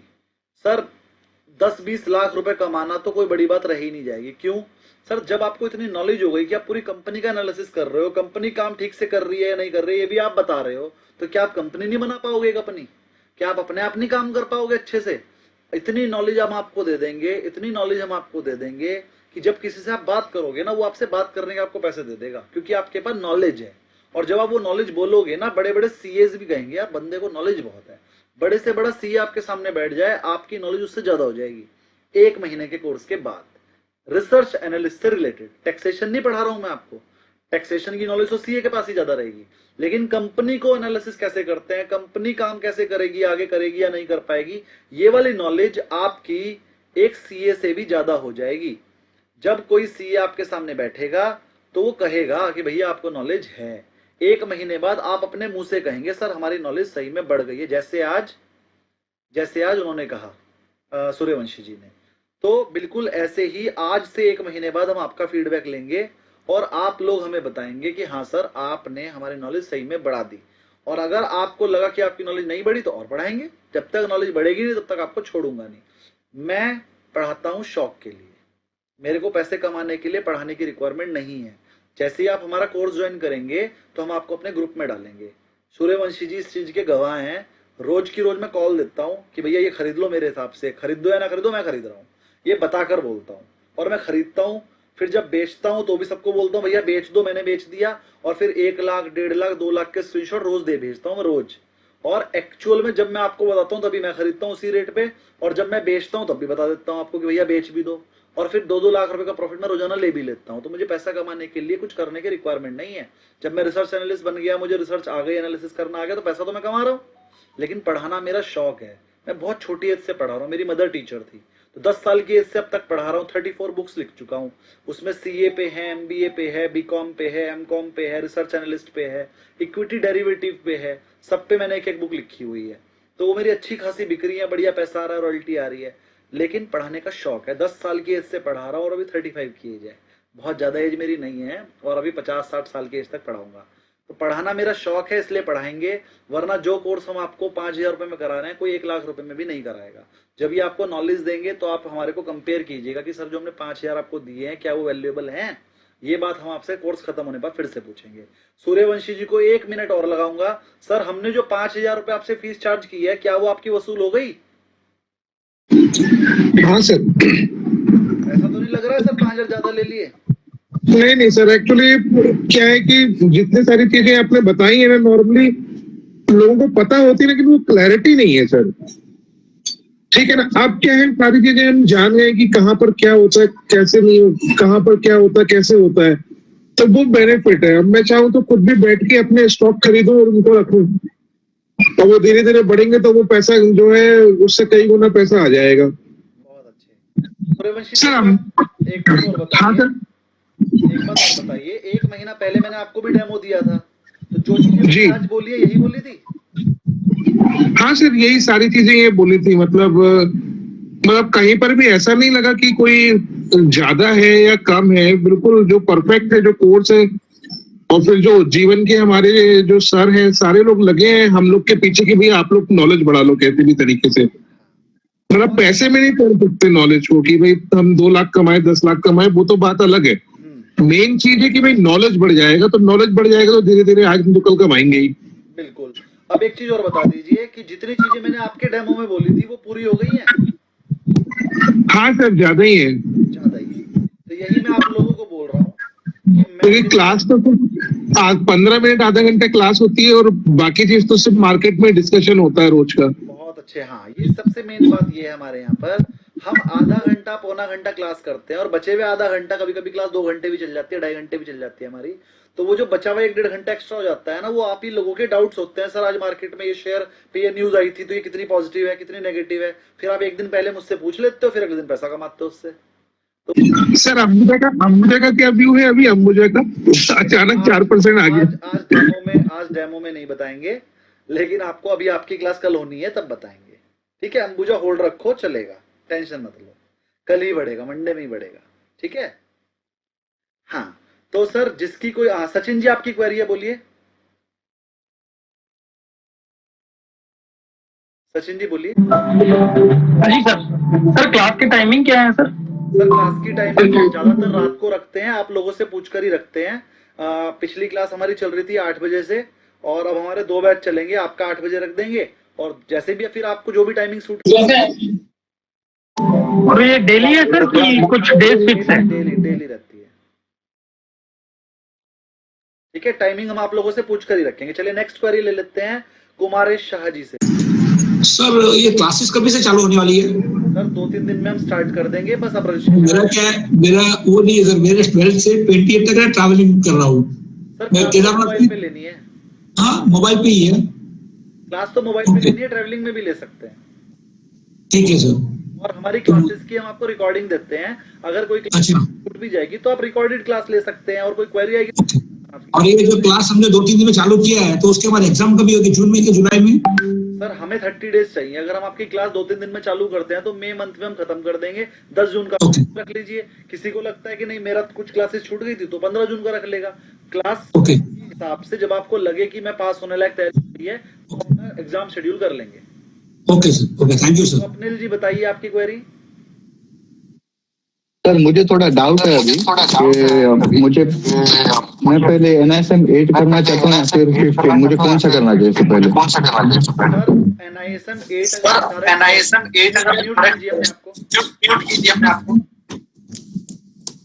NISM 8 अगर आप पहले करेंगे तो उसकी वैल्यू नहीं है। NISM 8 करने से पहले बेसिक समझना पड़ेगा। NISM 15 में NISM 8 कर लेंगे अगर आप, तो फिर तो आप बन जाएंगे रॉकेट, मतलब फिर तो आपसे ज्यादा नॉलेज किसी को होगी ही नहीं। हम अगला बैच NISM 8 का ही स्टार्ट करने वाले हैं, लेकिन 8 करने का फायदा 15 के बाद है। सबसे पहले ABCD सीखेंगे तभी तो वर्ड बनाना सीखेंगे ना, तो अगर आप डायरेक्ट वर्ड बनाना सीखेंगे तो कभी भी नहीं आ पाएगा आपको। तो पहले बेसिक क्लास कीजिए, बेसिक क्लास आपको कराई जाएगी NISM 15 में। 15 करने के बाद फिर आपको नेक्स्ट बैच लेना है NISM 8, और जब हम आपको 8 करा देंगे तो फिर NISM 1 2 3 4 5 6 7 8 सारे कर लेना, क्योंकि NISM 8 में हम आपको इतना पढ़ा देंगे कि बाकी किसी कोर्स को पढ़ने के लिए आपको जरूरत ही नहीं पड़ेगी, सब कुछ उसके अंदर कवर हो जाएगा। NISM 15 और 8 कर लो, उसके बाद 1 से लेके 25 तक सारे क्लियर कर देना, और जिसके पास 1 से लेके 25 तक के सारे सर्टिफिकेट मैं भी देख लूंगा कैसे नहीं मिलेगी। चलिए स्वप्निल जी आपकी क्वेरी सॉल्व। Yes sir. आपको पहले 15 करना है, 15 के अगले ही दिन से हम 10 स्टार्ट कर देंगे, फिर आपको 10 करना है, और 10 के बाद ओके सर, हम आपको ऐसी ऐसी चीजें बताएंगे। पैसा कमाना तो इतना इजी है पढ़ने के बाद कि कोई प्रॉब्लम आएगी ही नहीं। मतलब पैसा कमाना तो आप कहोगे सर पैसा कमाना तो छोड़ ही दिया है, पैसे से तो आपको मुंह खत्म कर देंगे, बिल्कुल इतना आ जाएगा। धीरज कुमार जी बोलिए। धीरज कुमार जी बोलिए। हेलो जी बोलिए। सर, मैंने अभी NSM 5 किया हुआ, तो मैं फिर किस डायरेक्शन में जा रहा हूँ, आप गाइड करोगे मेरे को? क्योंकि आप अभी NSM 15 बोल रहे हो, मैं वैसे सोचा था कि 8 की पेपर दूंगा पहले। सर मैंने यही बताया अभी, अगर आप NISM 5 करके आए हैं तो म्यूचुअल फंड तो आप कर ही रहे हैं, साइड बाय साइड 15 कर लीजिए पहले। 15 करने से क्या होगा, बेसिक होगा आपका तैयार। बेसिक तैयार करने के बाद NISM 8 तैयार कीजिए। कुछ बंदे जो हैं पहले से बैंक्स में जॉब कर रहे हैं, उनको NISM 8 की डायरेक्ट रिक्वायरमेंट है तो डायरेक्ट कर लीजिए, लेकिन NISM 15 के बिना 8 की कोई वैल्यू नहीं है, क्योंकि जब आप रिसर्च एनालिस्ट है ही तो आप रिकमेंड तो कर ही नहीं सकते। अगर आप इक्विटी डेरिवेटिव कर भी लेंगे तो आप इक्विटी डेरिवेटिव की नॉलेज तो ले ली, लेकिन किसी को बता नहीं पाएंगे, आप रिसर्च नहीं बना पाएंगे, रिसर्च करके रिपोर्ट नहीं बना पाएंगे, उससे पब्लिश नहीं कर पाएंगे, पब्लिश कर दिया तो पेनल्टी लग जाएगी आपके ऊपर।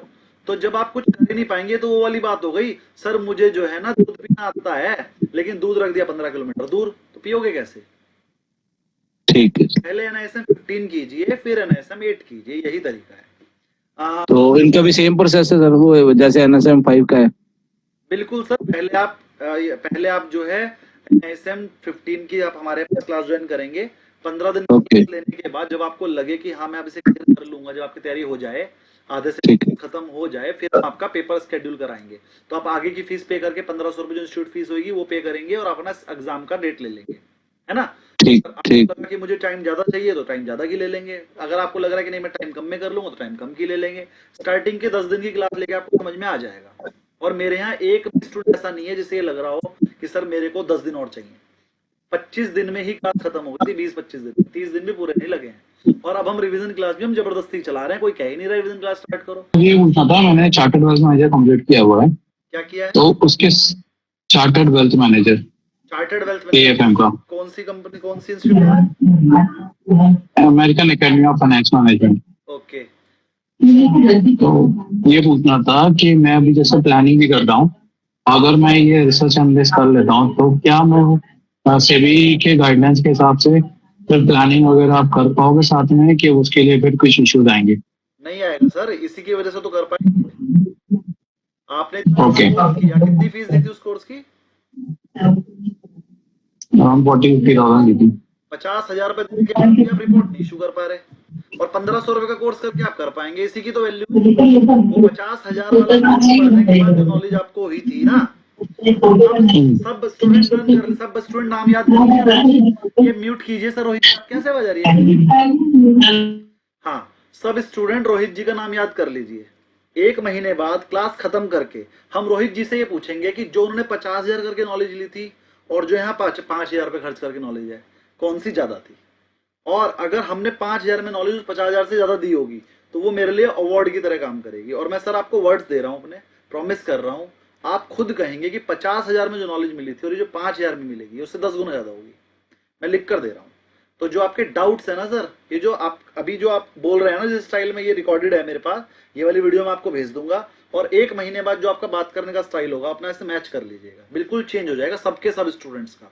ये जो 18 स्टूडेंट्स मेरे बैच में है जो पेपर देने जा रहे हैं, एक एक बंदे का बात करने का स्टाइल भी चेंज हो गया है, कॉन्फिडेंस आ गया उनके अंदर और नॉलेज आ गई है।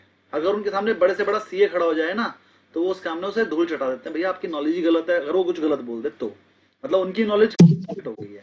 तो रोहित जी आपको बहुत बेनिफिट होने वाला है NISM 15। एक चीज और मुझे पूछना है आपसे, बोलिए कि नेक्स्ट थिंग इज कि अभी जो मेरे क्लाइंट्स आते हैं वो अलग लेवल पे आते हैं, research analyst is a different thing all together. इसके जो रिलेटेड क्लाइंट्स आएंगे वो कैसे मिलेंगे इनको? Sir you have the clients for the mutual fund?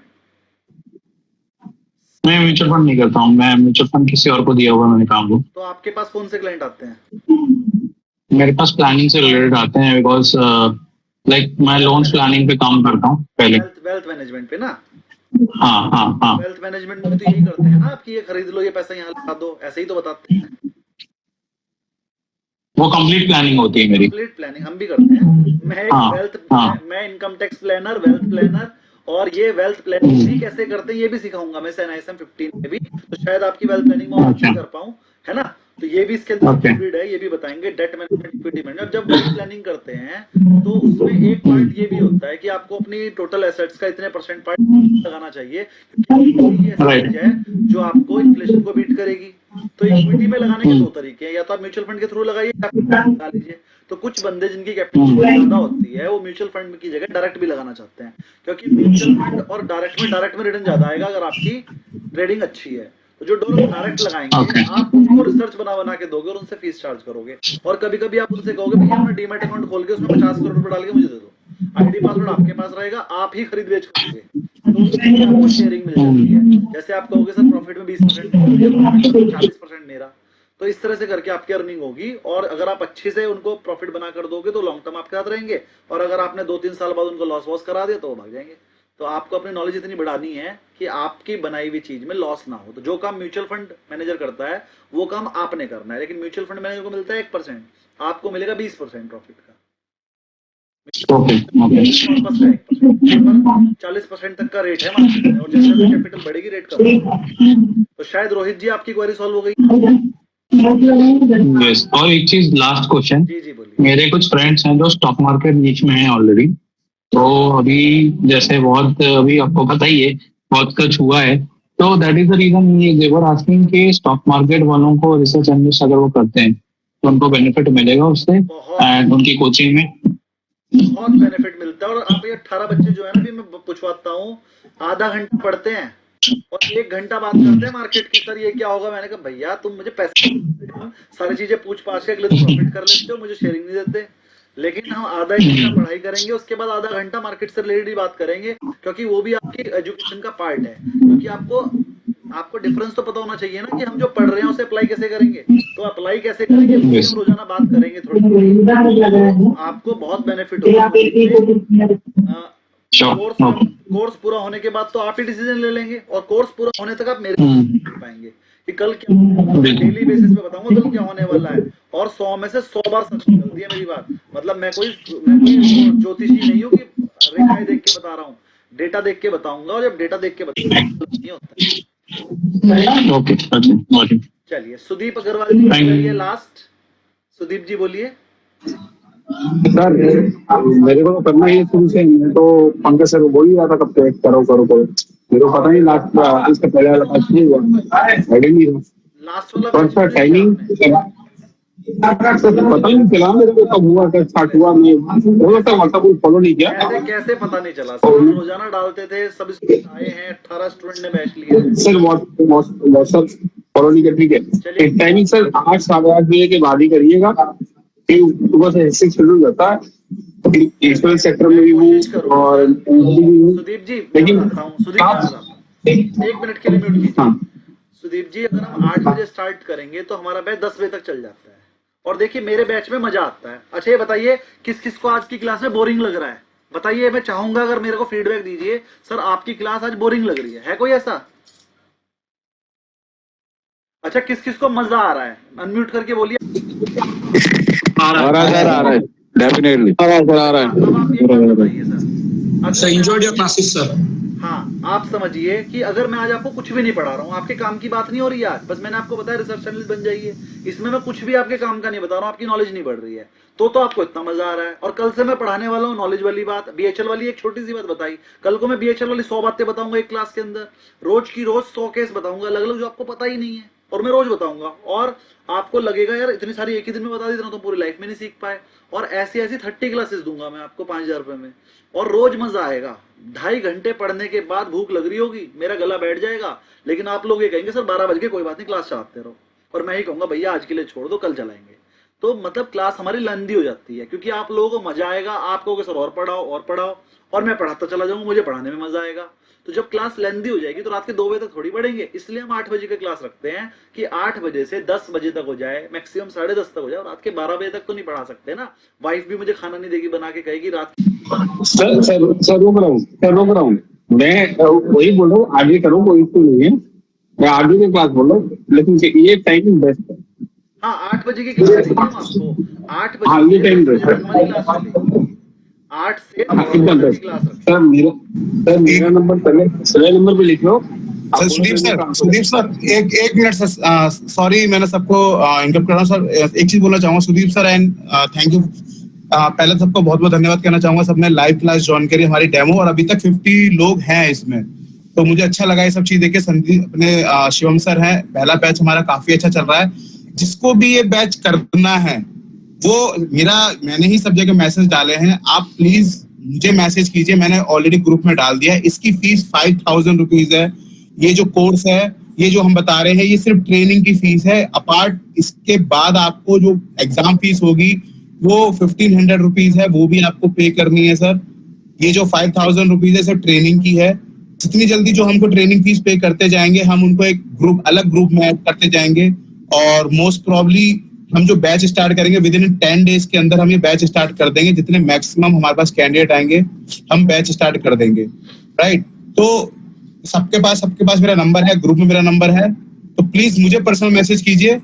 और कोई भी क्वेरी है, किसी को भी डाउट है, मैं शिवम सर का नंबर दे दूंगा, वहां से भी डिस्कस कर सकते हैं अगर कोई क्वेरी किसी तरह की। ठीक है शिवम सर, मैं आपका नंबर शेयर कर सकता हूँ? हाँ जी सर कर दीजिए। ठीक है डन, ठीक है। तो किसी सर पंकज सर ग्रुप में ओनली एडमिन क्या हो उसको यूज करो, वही डाल देते हैं सर। वो नहीं sir, I am really sorry, वो नहीं कर सकता, क्योंकि सर उसमें बहुत सारे लोग डिस्टर्ब होंगे। आप पर्सनली मुझे कर दीजिए प्लीज सर, रिक्वेस्ट है। चलो सर, ठीक है, थैंक यू। सब एक बार अपने आप का म्यूट करेंगे, और एक क्वेश्चन मैं आप लोगों से पूछ रहा हूँ, आप में से कौन कौन बंदे ऐसे हैं जो ये बैच ज्वाइन करेंगे? हैंड रेज कर लीजिए।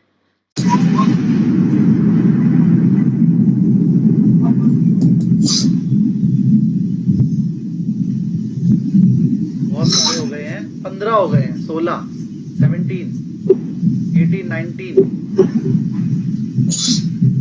बचे में 31 को क्या हुआ? 50 हैं हम, 20 हो गए हैं। बचे में सर आज तो अभी वो आप रिकॉर्डिंग भेजो, मैंने तो अभी देखी ज्वाइन तो मैं भी करूंगा, लेकिन अभी सर वो ऑप्शन खुल नहीं पा रहा है हैंड रेज वाला। चलिए आप ऐसा करिए, 20 बंदे जिन्होंने हैंड रेज कर दिए वो नहीं बोलेंगे, जो 20 में नहीं है लेकिन ज्वाइन करेंगे वो सिर्फ अनम्यूट करके बोलिए सर मैं भी ज्वाइन करूंगा। मैं भी ज्वाइन करूंगा सर। सर मैं करूंगी, लेकिन आफ्टर मई के बाद यदि कोई बैच चालू होगा। मई में मैं थोड़ा सा बिजी हूँ। वैसे हम 10 मई से बैच स्टार्ट करने वाले हैं, अगर आप 10 से करना चाहेंगे तो कर सकती हैं। चलिए 20 बंदों ने हैंड किया है, उसके अलावा 2 और 22 स्टूडेंट तो अभी बिल्कुल ऐसे हैं जो करेंगे ही, और 50 लगता है इस बार 40 स्टूडेंट का हमारा टारगेट है, हमें 40 स्टूडेंट मिल जाएंगे, क्योंकि नेक्स्ट बैच ऐसा एक मैम आपके लिए न्यूज है, नेक्स्ट बैच में डिस्काउंट दे रहे हैं वो शायद ना दें। अभी वाले बैच में हमने 50% डिस्काउंट दिया है, 5000 में बढ़ा रहे हैं।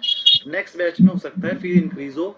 उसका रीजन ये है मैम, ये तो किस्मत है, देखिए हम तो आपको दे रहे हैं ना। जी सर मैं थोड़ा पर्सनली बिजी हूँ, मई है, बच्चे हैं, शादी वगैरह। हाँ, फिर पंकज से बात कर लीजिएगा, और जब नॉलेज लेनी है तो क्या 5000 को क्या 10,000। जी बिल्कुल सर। जी कोई बात नहीं। चलिए सर बहुत बहुत धन्यवाद। और क्वेरी है किसी की तो बताइए सर। वो पीडीएफ और आप बोल रहे रिकॉर्डिंग भेज देंगे? रिकॉर्डिंग और पीडीएफ में भेजूंगा। रिकॉर्डिंग मैं कल तक भेजूंगा, पीडीएफ आज भेज दूंगा। एक मैंने डेमो जो पिछली बार लिया था वो वाली रिकॉर्डिंग को आज ही भेज दूंगा, जिससे कि आप पिछला डेमो देखकर तो क्यों सेम ही चीज बोली थी उसमें भी पिछला। कोई बात नहीं सर, कोई बात नहीं सर, आप ग्रुप में भेजोगे ना, हो जाएगा थोड़ा सा क्या करना है। सर ये फीस का भी भरनी है?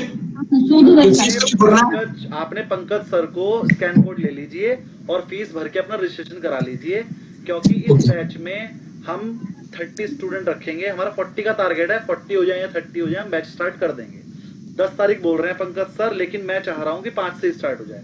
तो अगर हमारे को सारे स्टूडेंट पता चल जाए कि 5 तारीख तक फीस पे हो गई है तो हम 10 तारीख तक का इंतजार नहीं करेंगे, हम 5 से स्टार्ट कर देंगे। तो अब आपका काम क्या है, पिछली बार तो ऐसे डेमो चलते चलते 4-5 स्टूडेंट ने फीस पे करके स्क्रीनशॉट भेज दिया था। तो आप में से जिनका कंफर्म हो गया है, पंकज सर से स्कैन कोड लेके फी पे करके उसे ग्रुप पे डाल दीजिए।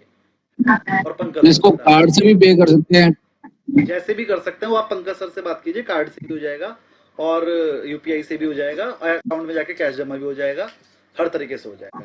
ठीक है। किसी की शायद कोई क्वेरी नहीं है? सर मेरा एक क्वेरी है। जी बोलिए। हाँ मैं शिवशंकर बोल रहा हूँ आसाम से।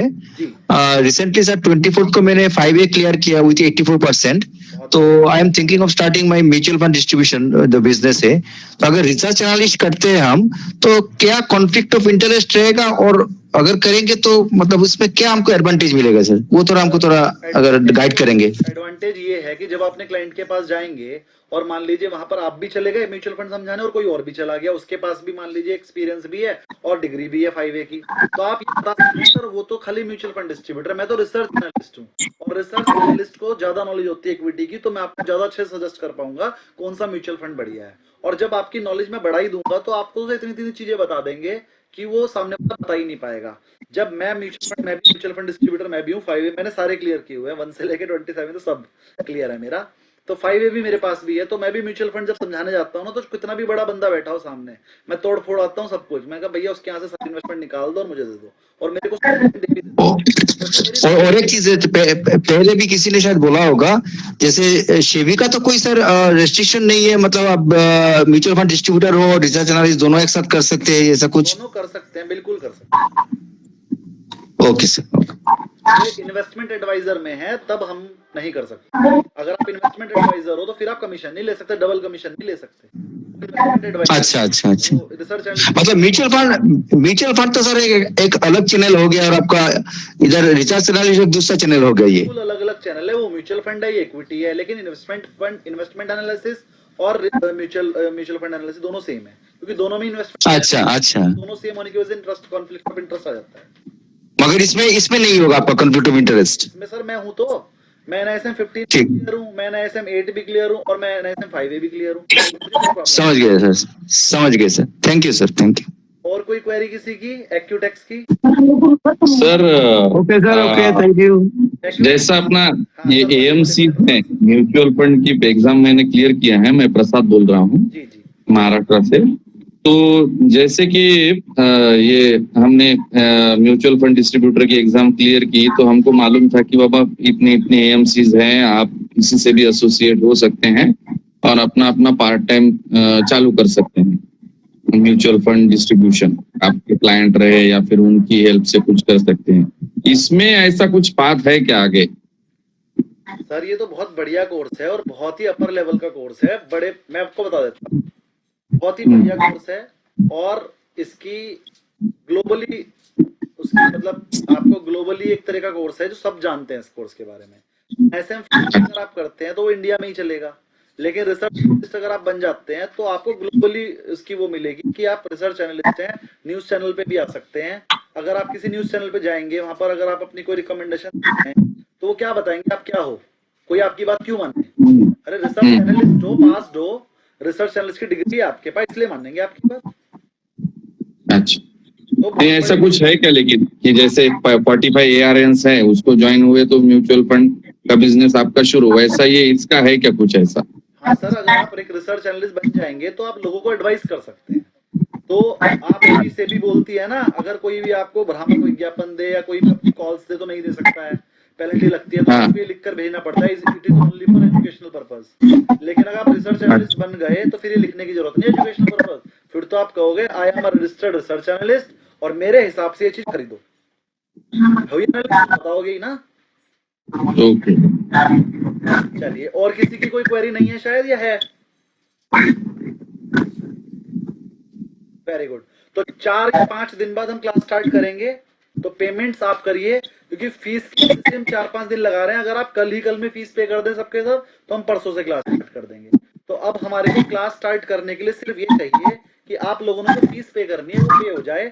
जैसे ही आपकी फीस पे होगी, हम उन्हें ग्रुप में डालते जाएंगे।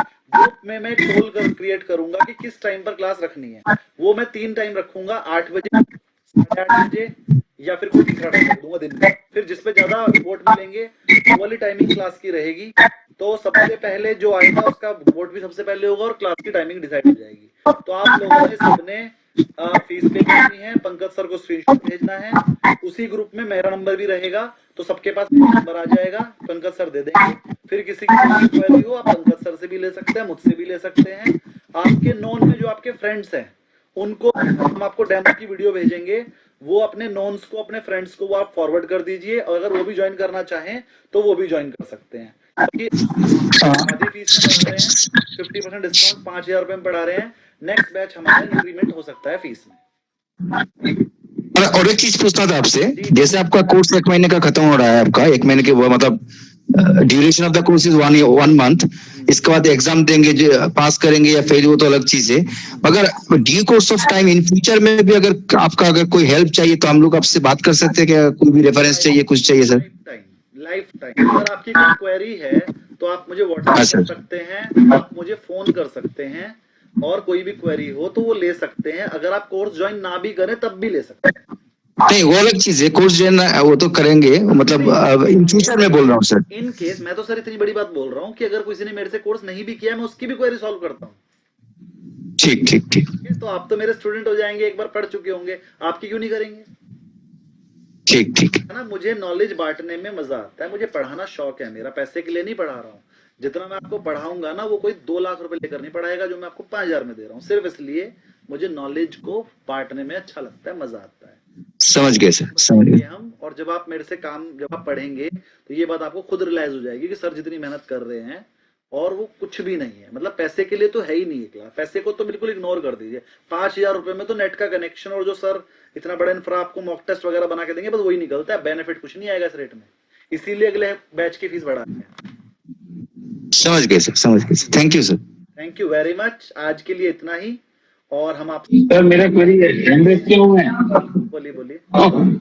सर अगर सपोज मेरे को 1 महीने में समझ में नहीं आया, मैं इसको कंटिन्यू कर सकता हूँ? सर पहली बात तो 1 महीने का इंतजार नहीं करेंगे। अगर आपको पहले दिन समझ नहीं आया तो आगे नहीं बढ़ेगा बैच। जब तक आपको समझ नहीं आएगा तब तक आगे बढ़ेगा ही नहीं। सपोज मेरे को टाइम चाहिए थोड़ा सा, सपोज मैं और तो वो कंटिन्यू होगा कि नहीं? कंटिन्यू होगा। जो भी हमारा नेक्स्ट बैच बनेगा आप उसमें आ सकते हैं। अगर इन केस आपने पेपर दिया, समझ में आ गया, पेपर दिया और आप फेल, मान लीजिए तो फेल हो गए, तब भी हम नेक्स्ट बैच में फ्री में पढ़ेंगे। रिवीजन क्लास देंगे हम आपको, रिकॉर्डेड क्लास देंगे, रिवीजन क्लास भी देंगे, नेक्स्ट बैच में एंट्री भी दे देंगे। अगर आपने मान लीजिए पेपर नहीं दिया, आपको लगा नहीं मेरी तैयारी नहीं हुई, तो नेक्स्ट बैच में एंट्री भी दे देंगे। लेकिन नेक्स्ट बैच होगा तभी देंगे, और टाइमिंग जो भी होगी नेक्स्ट बैच की उसी टाइम पर आना पड़ेगा। इन केस आपको टाइमिंग सूट नहीं कर रही है या नेक्स्ट बैच नहीं बना तो रिकॉर्डेड क्लास देंगे। रिकॉर्डेड क्लास आप बार बार देखकर समझ सकते हैं, और अगर कोई क्वेरी होगी तो क्वेरी सेशन लेंगे आपका, चाहे हमें आपके लिए अकेले के लिए क्वेरी सेशन लेना पड़े वो भी लेंगे। Okay sir, thank you. ये पैसे की वजह से ऐसा कभी नहीं बोलेंगे कि नहीं हम आपको टाइम नहीं देंगे। नहीं सर, टाइम लीजिए, देंगे। नहीं सर, पैसा नहीं है, अपने सीखना है सर। पूरा समझ में आ जाएगा, और जब तक एक कंसेप्ट क्लियर नहीं होगा तब तक अगले पे बढ़ेंगे ही नहीं, चाहे एक ही कंसेप्ट 6 दिन चलता रहे। जब तक वो कंसेप्ट आपको क्लियर नहीं होगा, आपको अपनी क्वेरी लेते रहना। मैं कभी आपको कहूंगा आप क्वेरी क्यों नहीं ले रहे हो। अब जैसे हमारा बैच आज हमने ये वाला सेशन हमने आधे घंटे 1 घंटे का रखा था, 1.5 घंटा हो गया, मैं तो नहीं रोक क्वेरी लेते। तो जब तक आप ये नहीं कहोगे साहब क्वेरी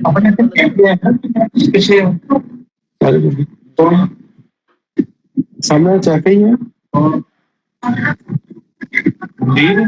क्वेरी, और कोई क्वेरी किसी की, और किसी की कोई क्वेरी है? मॉक टेस्ट फैसिलिटी है? बिल्कुल, मॉक टेस्ट देंगे बहुत सारे। 13 चैप्टर के 13 मॉक टेस्ट मिलेंगे पहले, फिर उनके मिक्सिंग क्वेश्चन के 4-5 मॉक टेस्ट मिलेंगे, और उसके अलावा मैं जो बुक बनाई है मैंने उसके अंदर 1000 से ज्यादा क्वेश्चन है। तो अपने आप में वो 10-12 मॉक टेस्ट है, तो वो भी दूंगा, सारी सॉल्व करवाऊंगा। मॉक टेस्ट भी सॉल्व करवाएंगे सारे, जो आपकी क्वेरी होंगी वो भी देंगे। उसके अलावा भी टेस्ट देंगे, फिर एक क्वेरी सेशन रहेगा, और अभी मैं जो 5 रिवीजन क्लास है वो। हेलो जी बोलिए, मैं अनम्यूट कीजिए और बोलिए।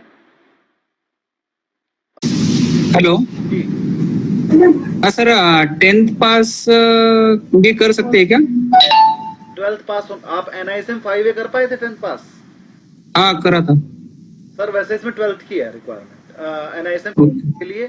फिर भी आप पंकज सर से एक बार बात कीजिएगा, वो चेक करके बता देंगे। मेरे हिसाब से 12th पास है।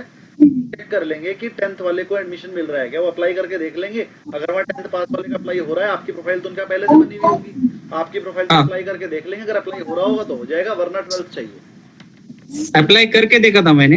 हाँ, हो रहा है तो कर दीजिए बस फिर। ठीक है। हाँ, फिर हो जाएगा अगर हो रहा है तो। ठीक। हाँ, तो कर दीजिए, अप्लाई कर दीजिए और आपका हो जाएगा।